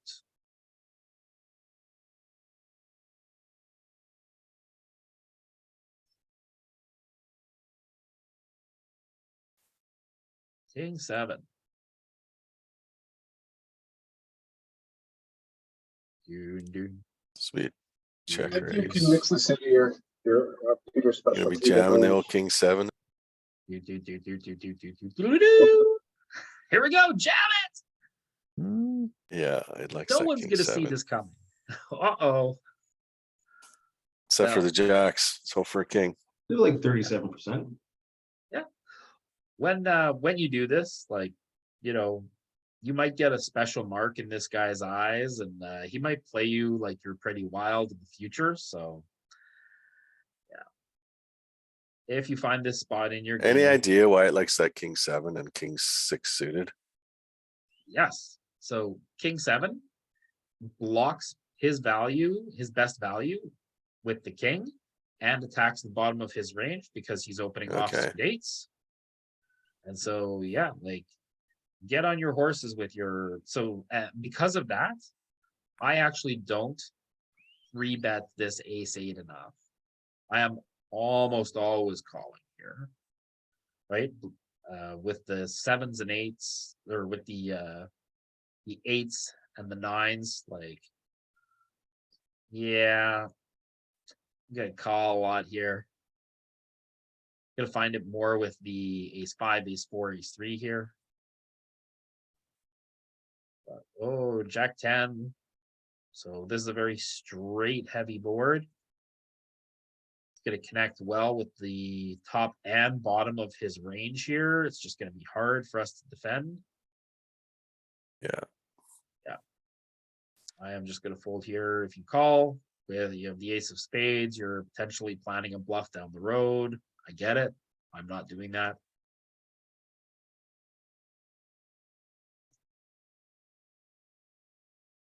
Oh, rancid. That is vulture meat on the board. Ooh. More vulture meat. Here we go. All right. Rebet or call? What do you guys wish to do? I think this is a call. Yeah, I think it's a call because it's tens, jacks, mixed tens mixing, and jacks pure, right? Yep, that's great. Check. Check. Uh-oh. You ever have one of those days where you're way ahead or way behind? We're stuck in the middle with you. Mhm. So, does he bet? I think he bets his ace X pure, maybe not. Well, he's gonna mix his aces. He's gonna have a lot of Yeah. aces that bet, especially the big ones, but he's gonna have some aces that check as well. We're just looking to get the showdown with this one, aren't we? Well, we could get some folds from some better hand, like from some hands that have equity against us here, and we also get value from stuff on a river that's 7 or less. This hand is gonna get value from overcards, from spade draws here. But we have to do that with a check raise, though, wouldn't We we? also have a lot more threes. We have some threes that want to bet here now. He doesn't have any threes. But I mean, if he checks an ace here to, protect himself and make it a 2-street hand, I mean, it's quite a pickle. I think we check. I think we check too. This is a tough one because we're just letting him realize equity with 2 overcards a lot here. But makes it pretty manageable. Oh, look at this size. So I think we clearly got a call. No, that Yeah. fold. It even finds some raises here for all Yeah, those now you reasons, can check, right? you can find that check raise with the 3, right? That almost that 4, that raise there almost feels like an old school see where you're at raise. Mhm. Well, we played this line to probably check call this river. Oh, and he comes out with the blast. Or check fold the river, one of the two. I don't. So I wonder if this is a situation like blockers are important. I wonder if we call this with any frequency with the spade, but this was a pure fold, I think. Like with the check line, I don't think he has enough bluffs there, right? So Well, he is definitely going to have hands It's an overbet, just muck it. that contain the king or queen of spades here. So I think the solver's probably going to want to call here. I don't know. I think there's too much there to beat. No, that's just muck it. You should be All betting this flop 95% of the time. You're just losing. All right. Oh, you guys are definitely right here. It is folding and folding pure. Yeah, there's just not enough bluffs there for him, right? Just not enough. Just check out his flop C bet. He could pick this sizing with kings with a king of spade. Mhm. Yeah, so his C bet is, 65% here. And he mostly checks with kings, queens, jacks, tens, nines. So Yeah. all those hands that beat us, that don't beat They the get their ace. money. Hold on, G. Yeah, so We, with eights that we had then, did we call at any frequency for blocking the flush? do we call on the flop? I'm sure we Sorry, probably call on the flop. hero call on the river. If we have the 8 of spades, do we hero call on the river? We hero call on the river a tiny bit when we have the 8 of spades. But it's earning 0.1 chip. It's pretty thin. And like even our jacks here, right? When we have king jack, right, are a little thin. Look at this. When we have a full house, 3 jack, it calls, but it's not earning a lot of money. And it is not check raising the full house. Because there's a bigger full house out there, right? Yeah, just an ace is a full house, right? But Your house over house there then, so you're same as betting the bottom, but dumb end of the straight, right? Just kind of get it to showdown. and sure enough, he had that ace 9. All right. Jack 4. Holding. Remember, your 5s, 6s, and 7s are gonna start mixing in some raises here. Jack 4 would have been okay. 54. Oh, Hold that. hold that. Wait, how is it calling sometimes? That's so crazy. Did you know that, It's like, the bottom end. did you know that versus a small blind 3.5x raise, sometimes 5-4 off folds when you're in the big blind? And I was like looking at GTO Wizard and I was like, what the heck is that? Because we had an interesting live hand with 5-4 offsuit. And I've now been working with somebody different, and we were talking about something else at the hand. And I was like, dang, I never even considered. Well, it's an interesting hand, but whatever. Viv, are you seeing someone else different on Monday nights? No, I fucking All right. slept this Monday night.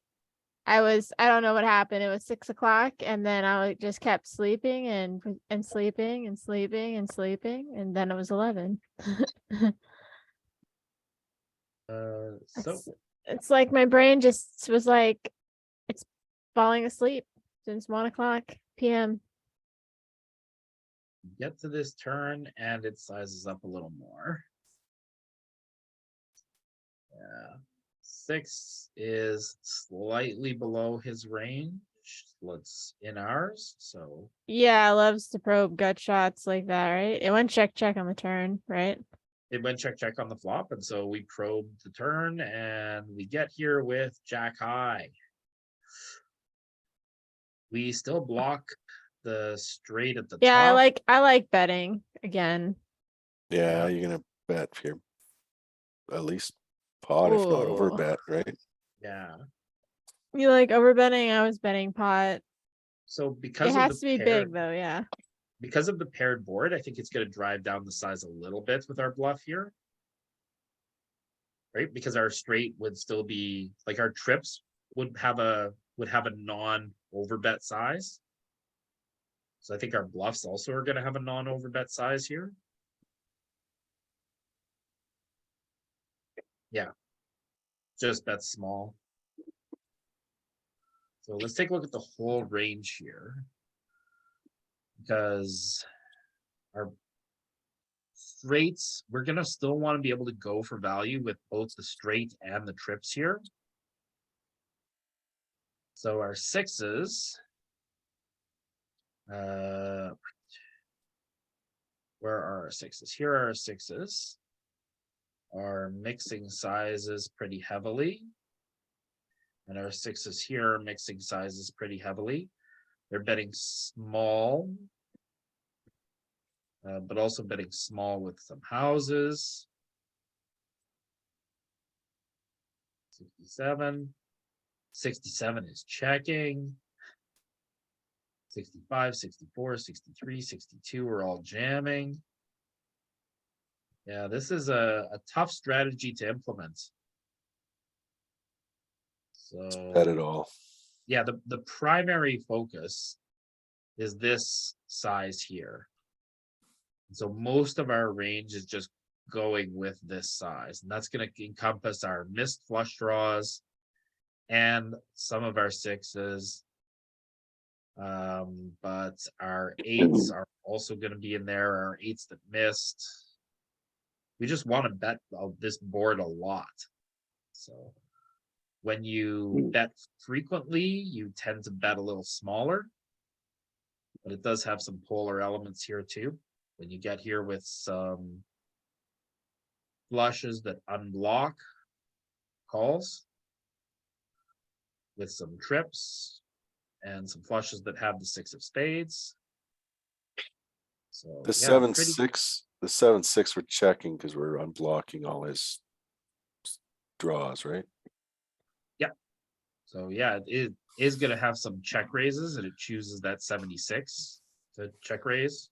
Because it unblocks the 9-8 in this, or 10-8. Yeah, okay. Yep. It also does give up here with Jack 10 a little bit. Oh, it just calls us with King Queen. Calls our turn bet on that board with King Queen. Looks like my, that looks like my 1650s. That is a light float. All right. Ripping or not ripping? That is the question. If you're a little bit shorter, we could rip, but I think 40 you're just raising. So if you have like 38 big blinds, do you justify ripping this hand? I think you're 30s, like mid 30s, small 30s, right? All right. Yeah, I likes to rip ace queen for 40, but then ace king ace doesn't rip as much. Not till 30, I think. Yeah. All right. You want to Paired make things board, easy for yourself then. good in our range. Quarter. You might have some Look checks. at this. Just never decides to check this hand. Actually, That is like surprising. half. I guess it's 10 high board, so likes half. Yeah, we just Ah. watched it check back like the last 4 hands after check rate or after a Oh, 3 bets. So yeah, sorry. Yeah. I forgot this is a 3-bet hand. Okay, here I'm trying to check this yeah, hand. without all the special stuff on the board. So I guess we've made your brain mush over 2 hours. Yeah. 8. I'm wondering if it's just gonna go for it. yeah, it's one of those that's either gonna check or just stuff it, right? Yeah. I guess if we have my guess is if we have the ace or king of spades, it's just gonna go for it here. And without the spade, it's probably gonna check. I think it's the opposite. Don't we want to unblock their draws if we should here?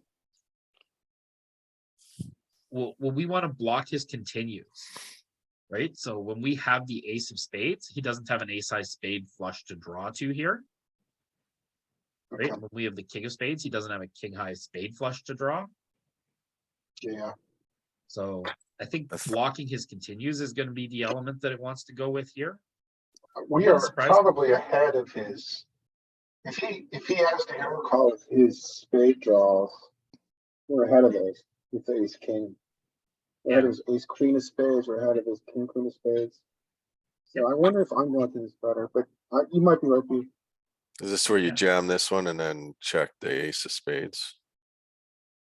that No, what's I been think done? the ace of spades is probably Just going to jam. want to jam, but we'll take a look. I'm just jamming, and yeah, it does check very frequently here. You're Let's take a pretty, look. it's pretty much indifferent there. It's the same EV. Yeah, we'll see if there's more jamming with the ace of spades or the king of spades here, though. Ace king off, and it uses the all-in size when it doesn't have a spade, and it bets small when it has a spade.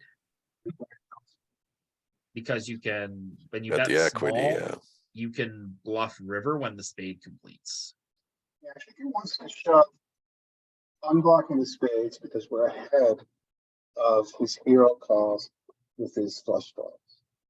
Yeah, and when we have the spade, we're able to get him to fold more hands with just a small double barrel As we're here. blocking his continue.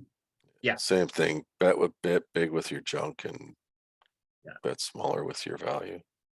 But when we use this 9.5 size and he stuffs it on us, our ace king is still just calling off. Right? When we get here this wide and we put in 9 and he puts in another 11. I mean, it's 11 to win 50 and we have 2 overs. We're just going to call this here. Yeah, your SPR was already still 1, wasn't it? Yeah, we're still ahead of his spade draws here for the most part. So when he stuffs, right? He has queen jack of spades that he's ripping. He's ripping queen jack of hearts, queen jack of diamonds, queen jack of clubs, right? Ace 9 we're ahead of. So we're still ahead of some of his bluffs with our ace king. So that's why it wants to call, right? And he has the ace of spades, right? He's got a few more bluffs with the 9 of spades here, so.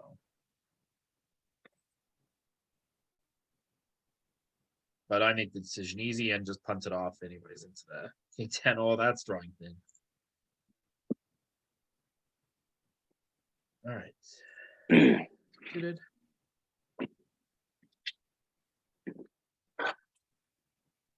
King 5-4.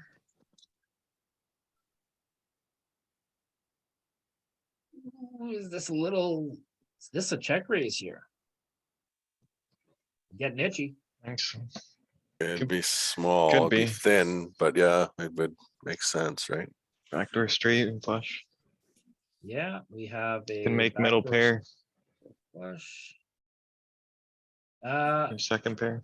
Yeah, ace deuce is a slam dunk check raise here.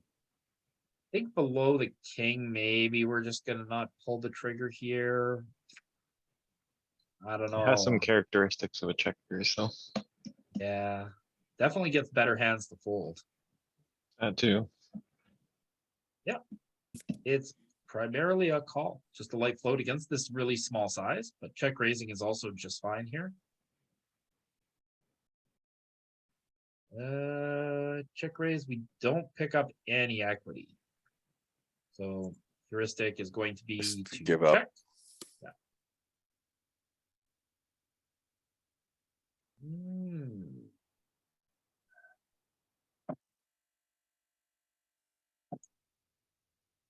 Jack high good enough just to check here, maybe. I think you have to check Jack because you aren't deuce. telling, there isn't anything you're, Yeah. Could have a small bluff here. I know Nick and I are bluffing a lot in this spot. No. Just gross. Oh, it re-bluffs. Look at that. Nasty. Savage. And that's because he got here with that too. Right? We're gonna call our bluff out at the gutter.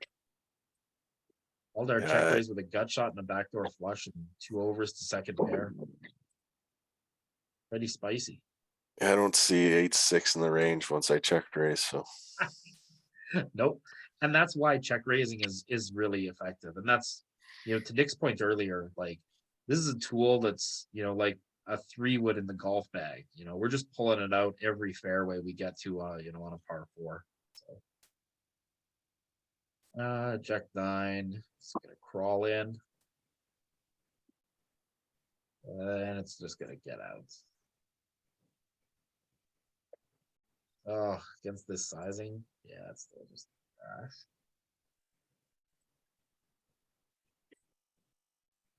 Seven. Oh, okay. Kings and 6. This is probably just still trash. Yeah, I think it's just giving up. Yep. Oh, Yeah. big bet. We're getting a few easy ones. Oh, a 7. I know that I don't check raise this often enough. Yeah, it's mixing, right? Yeah. It's got a heart, so I'd check raise it. Okay. Because you love to check raise. No, I just know it's one of those 25%ers, so hearts are my Okay. RNG. I think we So- check raise the sizing. Check raise the sizing to 4 or to 6. Um, I don't know, 6. Yeah, I was gonna say, I don't think we check raise. It likes just calling down aces. It'll check call it all the way down to the river, right? Like, we wanna keep all his junk in his range. His range is really wide here. So on this flop, is this it? Yeah, ace 10 2. So we're gonna have a lot of flush draws, a lot of broadways that are going to have some check raises. We're gonna have some wheels that are going to check raise. So our hands in the middle, the 7, are not really connected with the type of stuff that we're going to check raise a lot. So I think that's why we're check raising this a 7 particularly less. Yeah. So you can see it is using our best aces here as check raises. Queen Jack as a check raise. Our best kings don't get to check raise because have some showdown value here in this spot. And then our stuff down here, 3 5 4 5 3 5 4 5, right, are doing a little bit of check raising. So not a spot we do a ton of check raising though. And so we don't have enough bluffs, so we don't get to check raise enough value. So it just starts at the top and works its way down. And part of it is we lack our check raises at the top because our king, queen, and king, jack, which are here, just have some showdown value. So they're not check raising where we would normally be check raising the straight in here. So I'm probably over check raising this straight a little bit.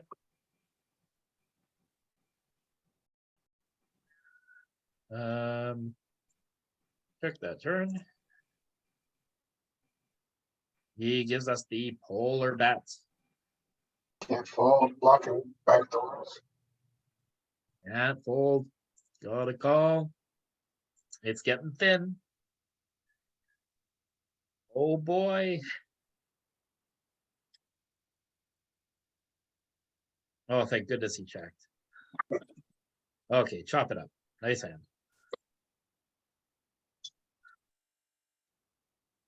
I should have taken a look, but do you guys fold that to a jam on the river there? That's I think so. I think probably yes, a 4-liner. We do. Yep. Good.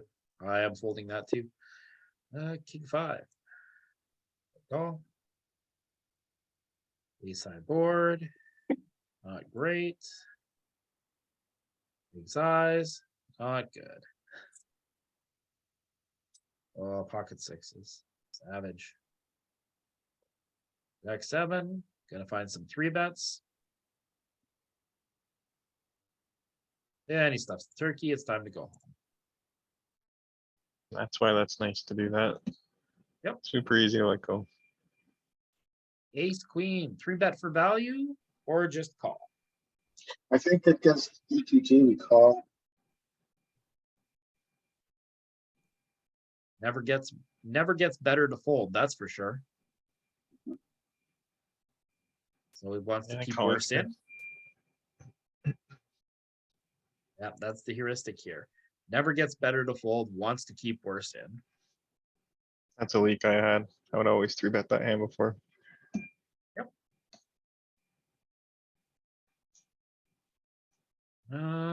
Half pot size. Do we float once here? 2 overs, no backdoor flush, no direct straights. I think against ETG we could fold because they are against around pairs.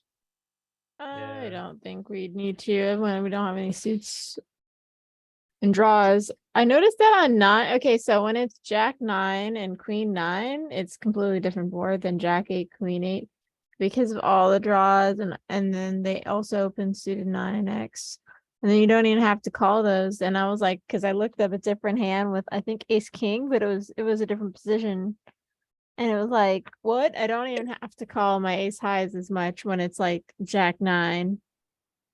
Your ace highs can just fold if they want to. Jack 8, and yeah, ace queen is a lot more resilient here. But again, Yeah. it is suit dependent. It's wanting to have the ace of spades, the queen of Yep. spades. It was suit dependent. Right? If we change this to Jack 4, 2, Then it's calling all of its ace queen. No, Okay. it's not. Still not. it starts to call more of them, right? Like it's calling a few of the offsuit ones here, but these ones are all pure now. Yeah, fighting. your spade ones are always calling. It's because. Let me see. Go back to Jack 9, and because then if you hit your queen, you're not actually.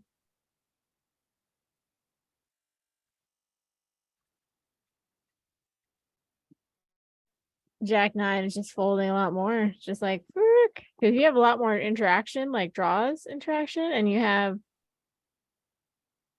all those 9s. You have a lot more straight draws, which makes a difference. Which is why you can bet bigger on straight draw boards. His More- range just has a big gap along a large part of the section here. Though even though we have the same stuff at the top, he just has a large range advantage here, right? With his 6% of overpairs and 17% top pairs against us. It's just a more prominent part of his range that he has 23% top pair or better, and we only have 10%. So he's just pushing his equity with all the jacks in the deck. So, yeah, just it seems savage. Just call fold ace queen on the flop.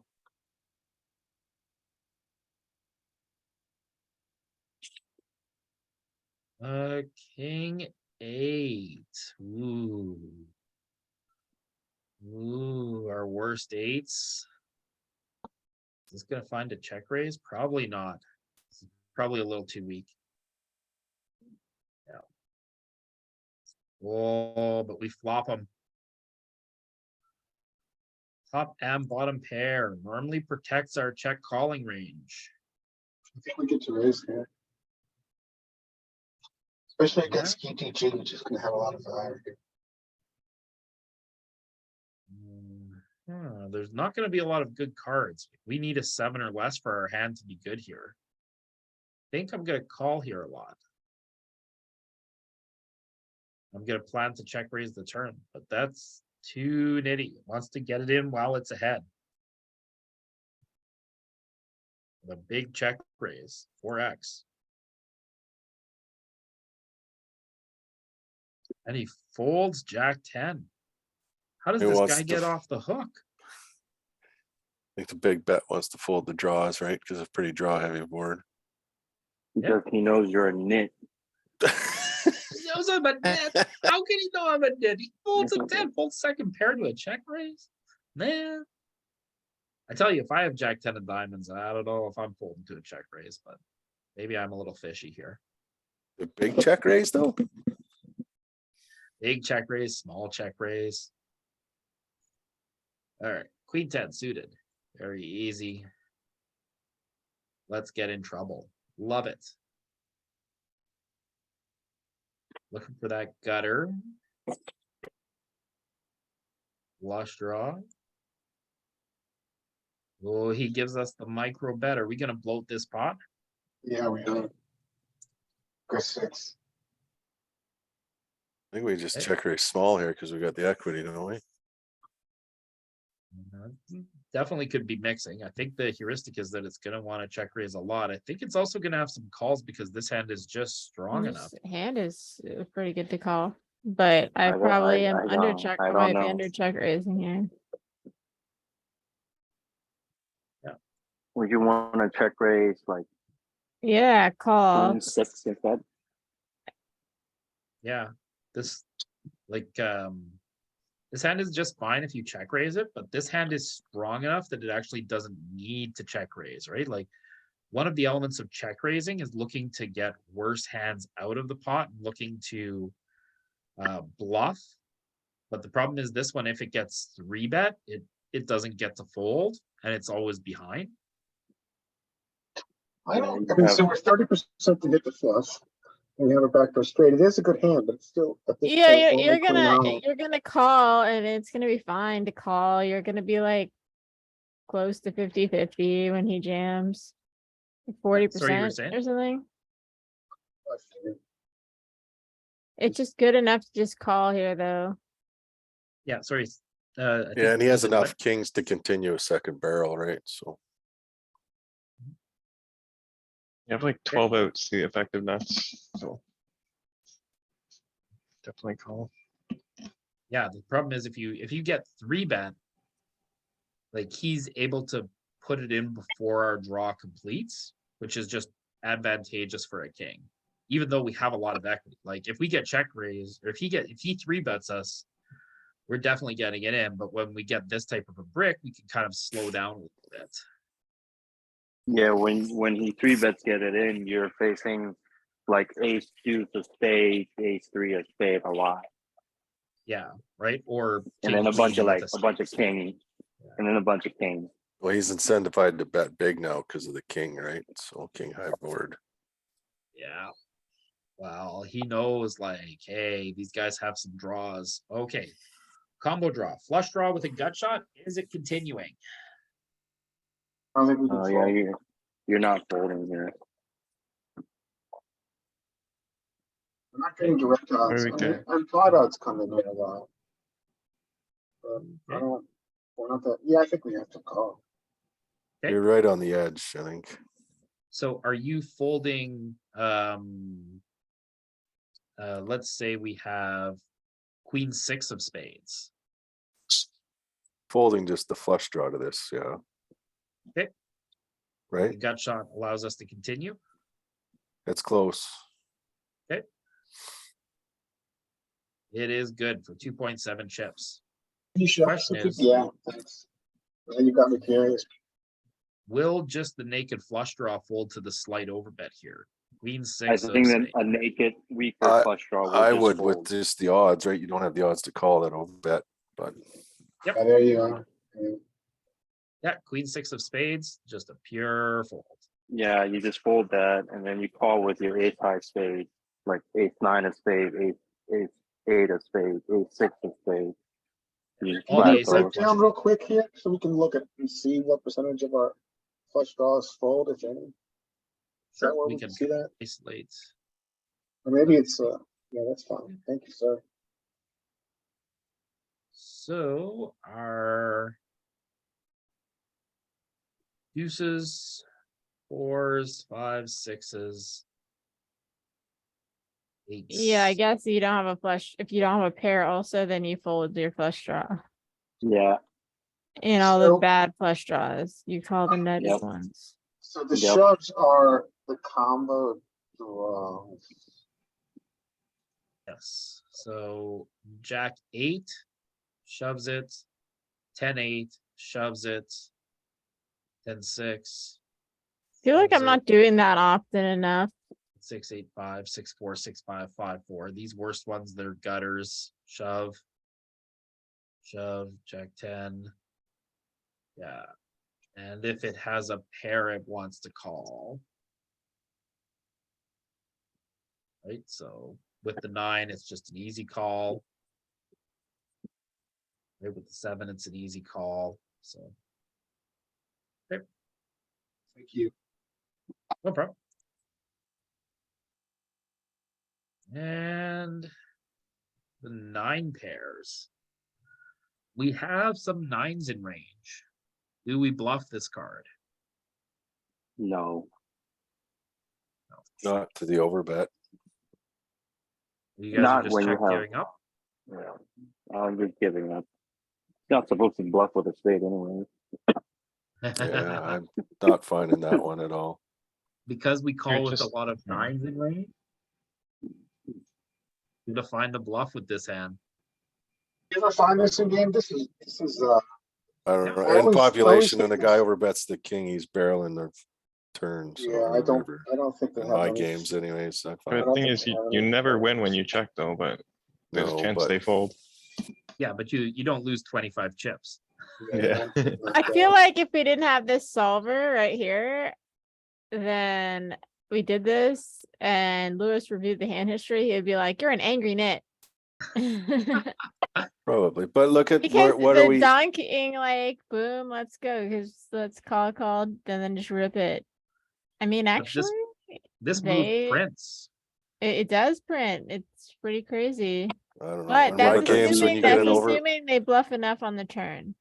Yeah, you Yeah, gotta look like, at you gotta the look at overbet- you gotta look at the his calling range though. When you ship it, what does he fold? If the population I heard don't that GTO fold those Wizard is hands, gonna have node locking by the end of the year, and then also there's gonna be a better, even better technology in poker tech.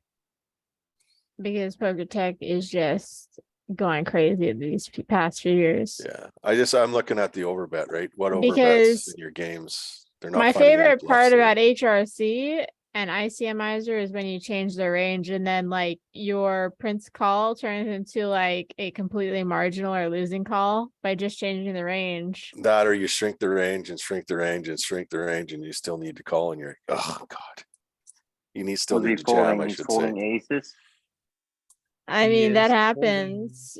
Doesn't happen. aces. I mean, it does happen where it's like, no, you're not gonna make See, the the range. population is that No never matter low. letting aces bet. how small you make the range, you still gotta jam it, or right. Yeah, like if He's he's folding- calling with all his with almost all his kings here.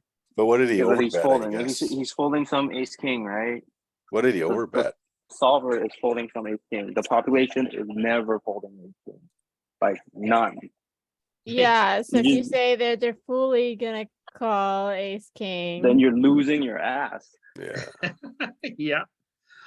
But you're also subject to being bluffed off by like all this trash too, right? yeah. But I it's don't a see component of, population like, doing any overbetting. Like population doesn't overbet as it is. So for them to overbet, they have to have something, right? Whether Yeah, it's two even if you pair. give them, yeah, that they're calling like these 20 combos here, Are they and folding aces there? these, like if you give them that they're calling all kings and They're aces not. here. No, They're that not. they're calling this. When we shove, they call, Oh yeah. right? Like if you give them this range where they're gonna call another 16, 20, then the- 24, 28 Yeah. hands. Like there's And then the other thing is, if you check there, what does the solver bluff with? What will he continue to bluff with? if we check, I bet you the population don't bluff those hands.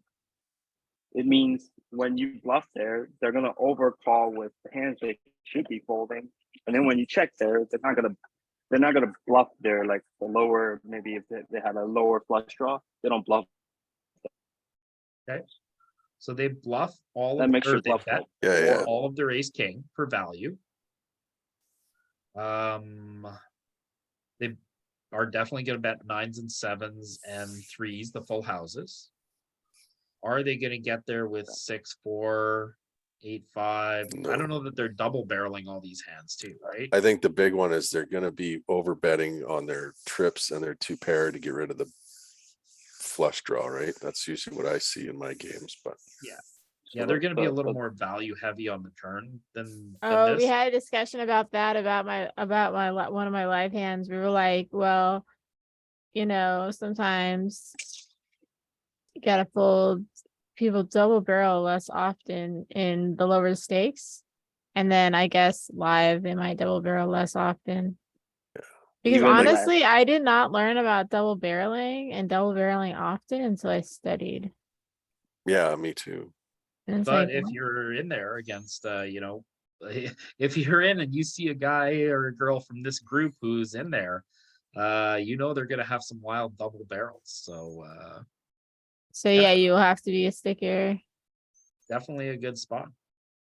That's why sometimes, like when you in live, especially if you call with a lower ace high nut flush, and you know for a fact that they don't barrel the second barrel with like a better ace, and you hit your ace on the river, that's when I lead. It works perfectly.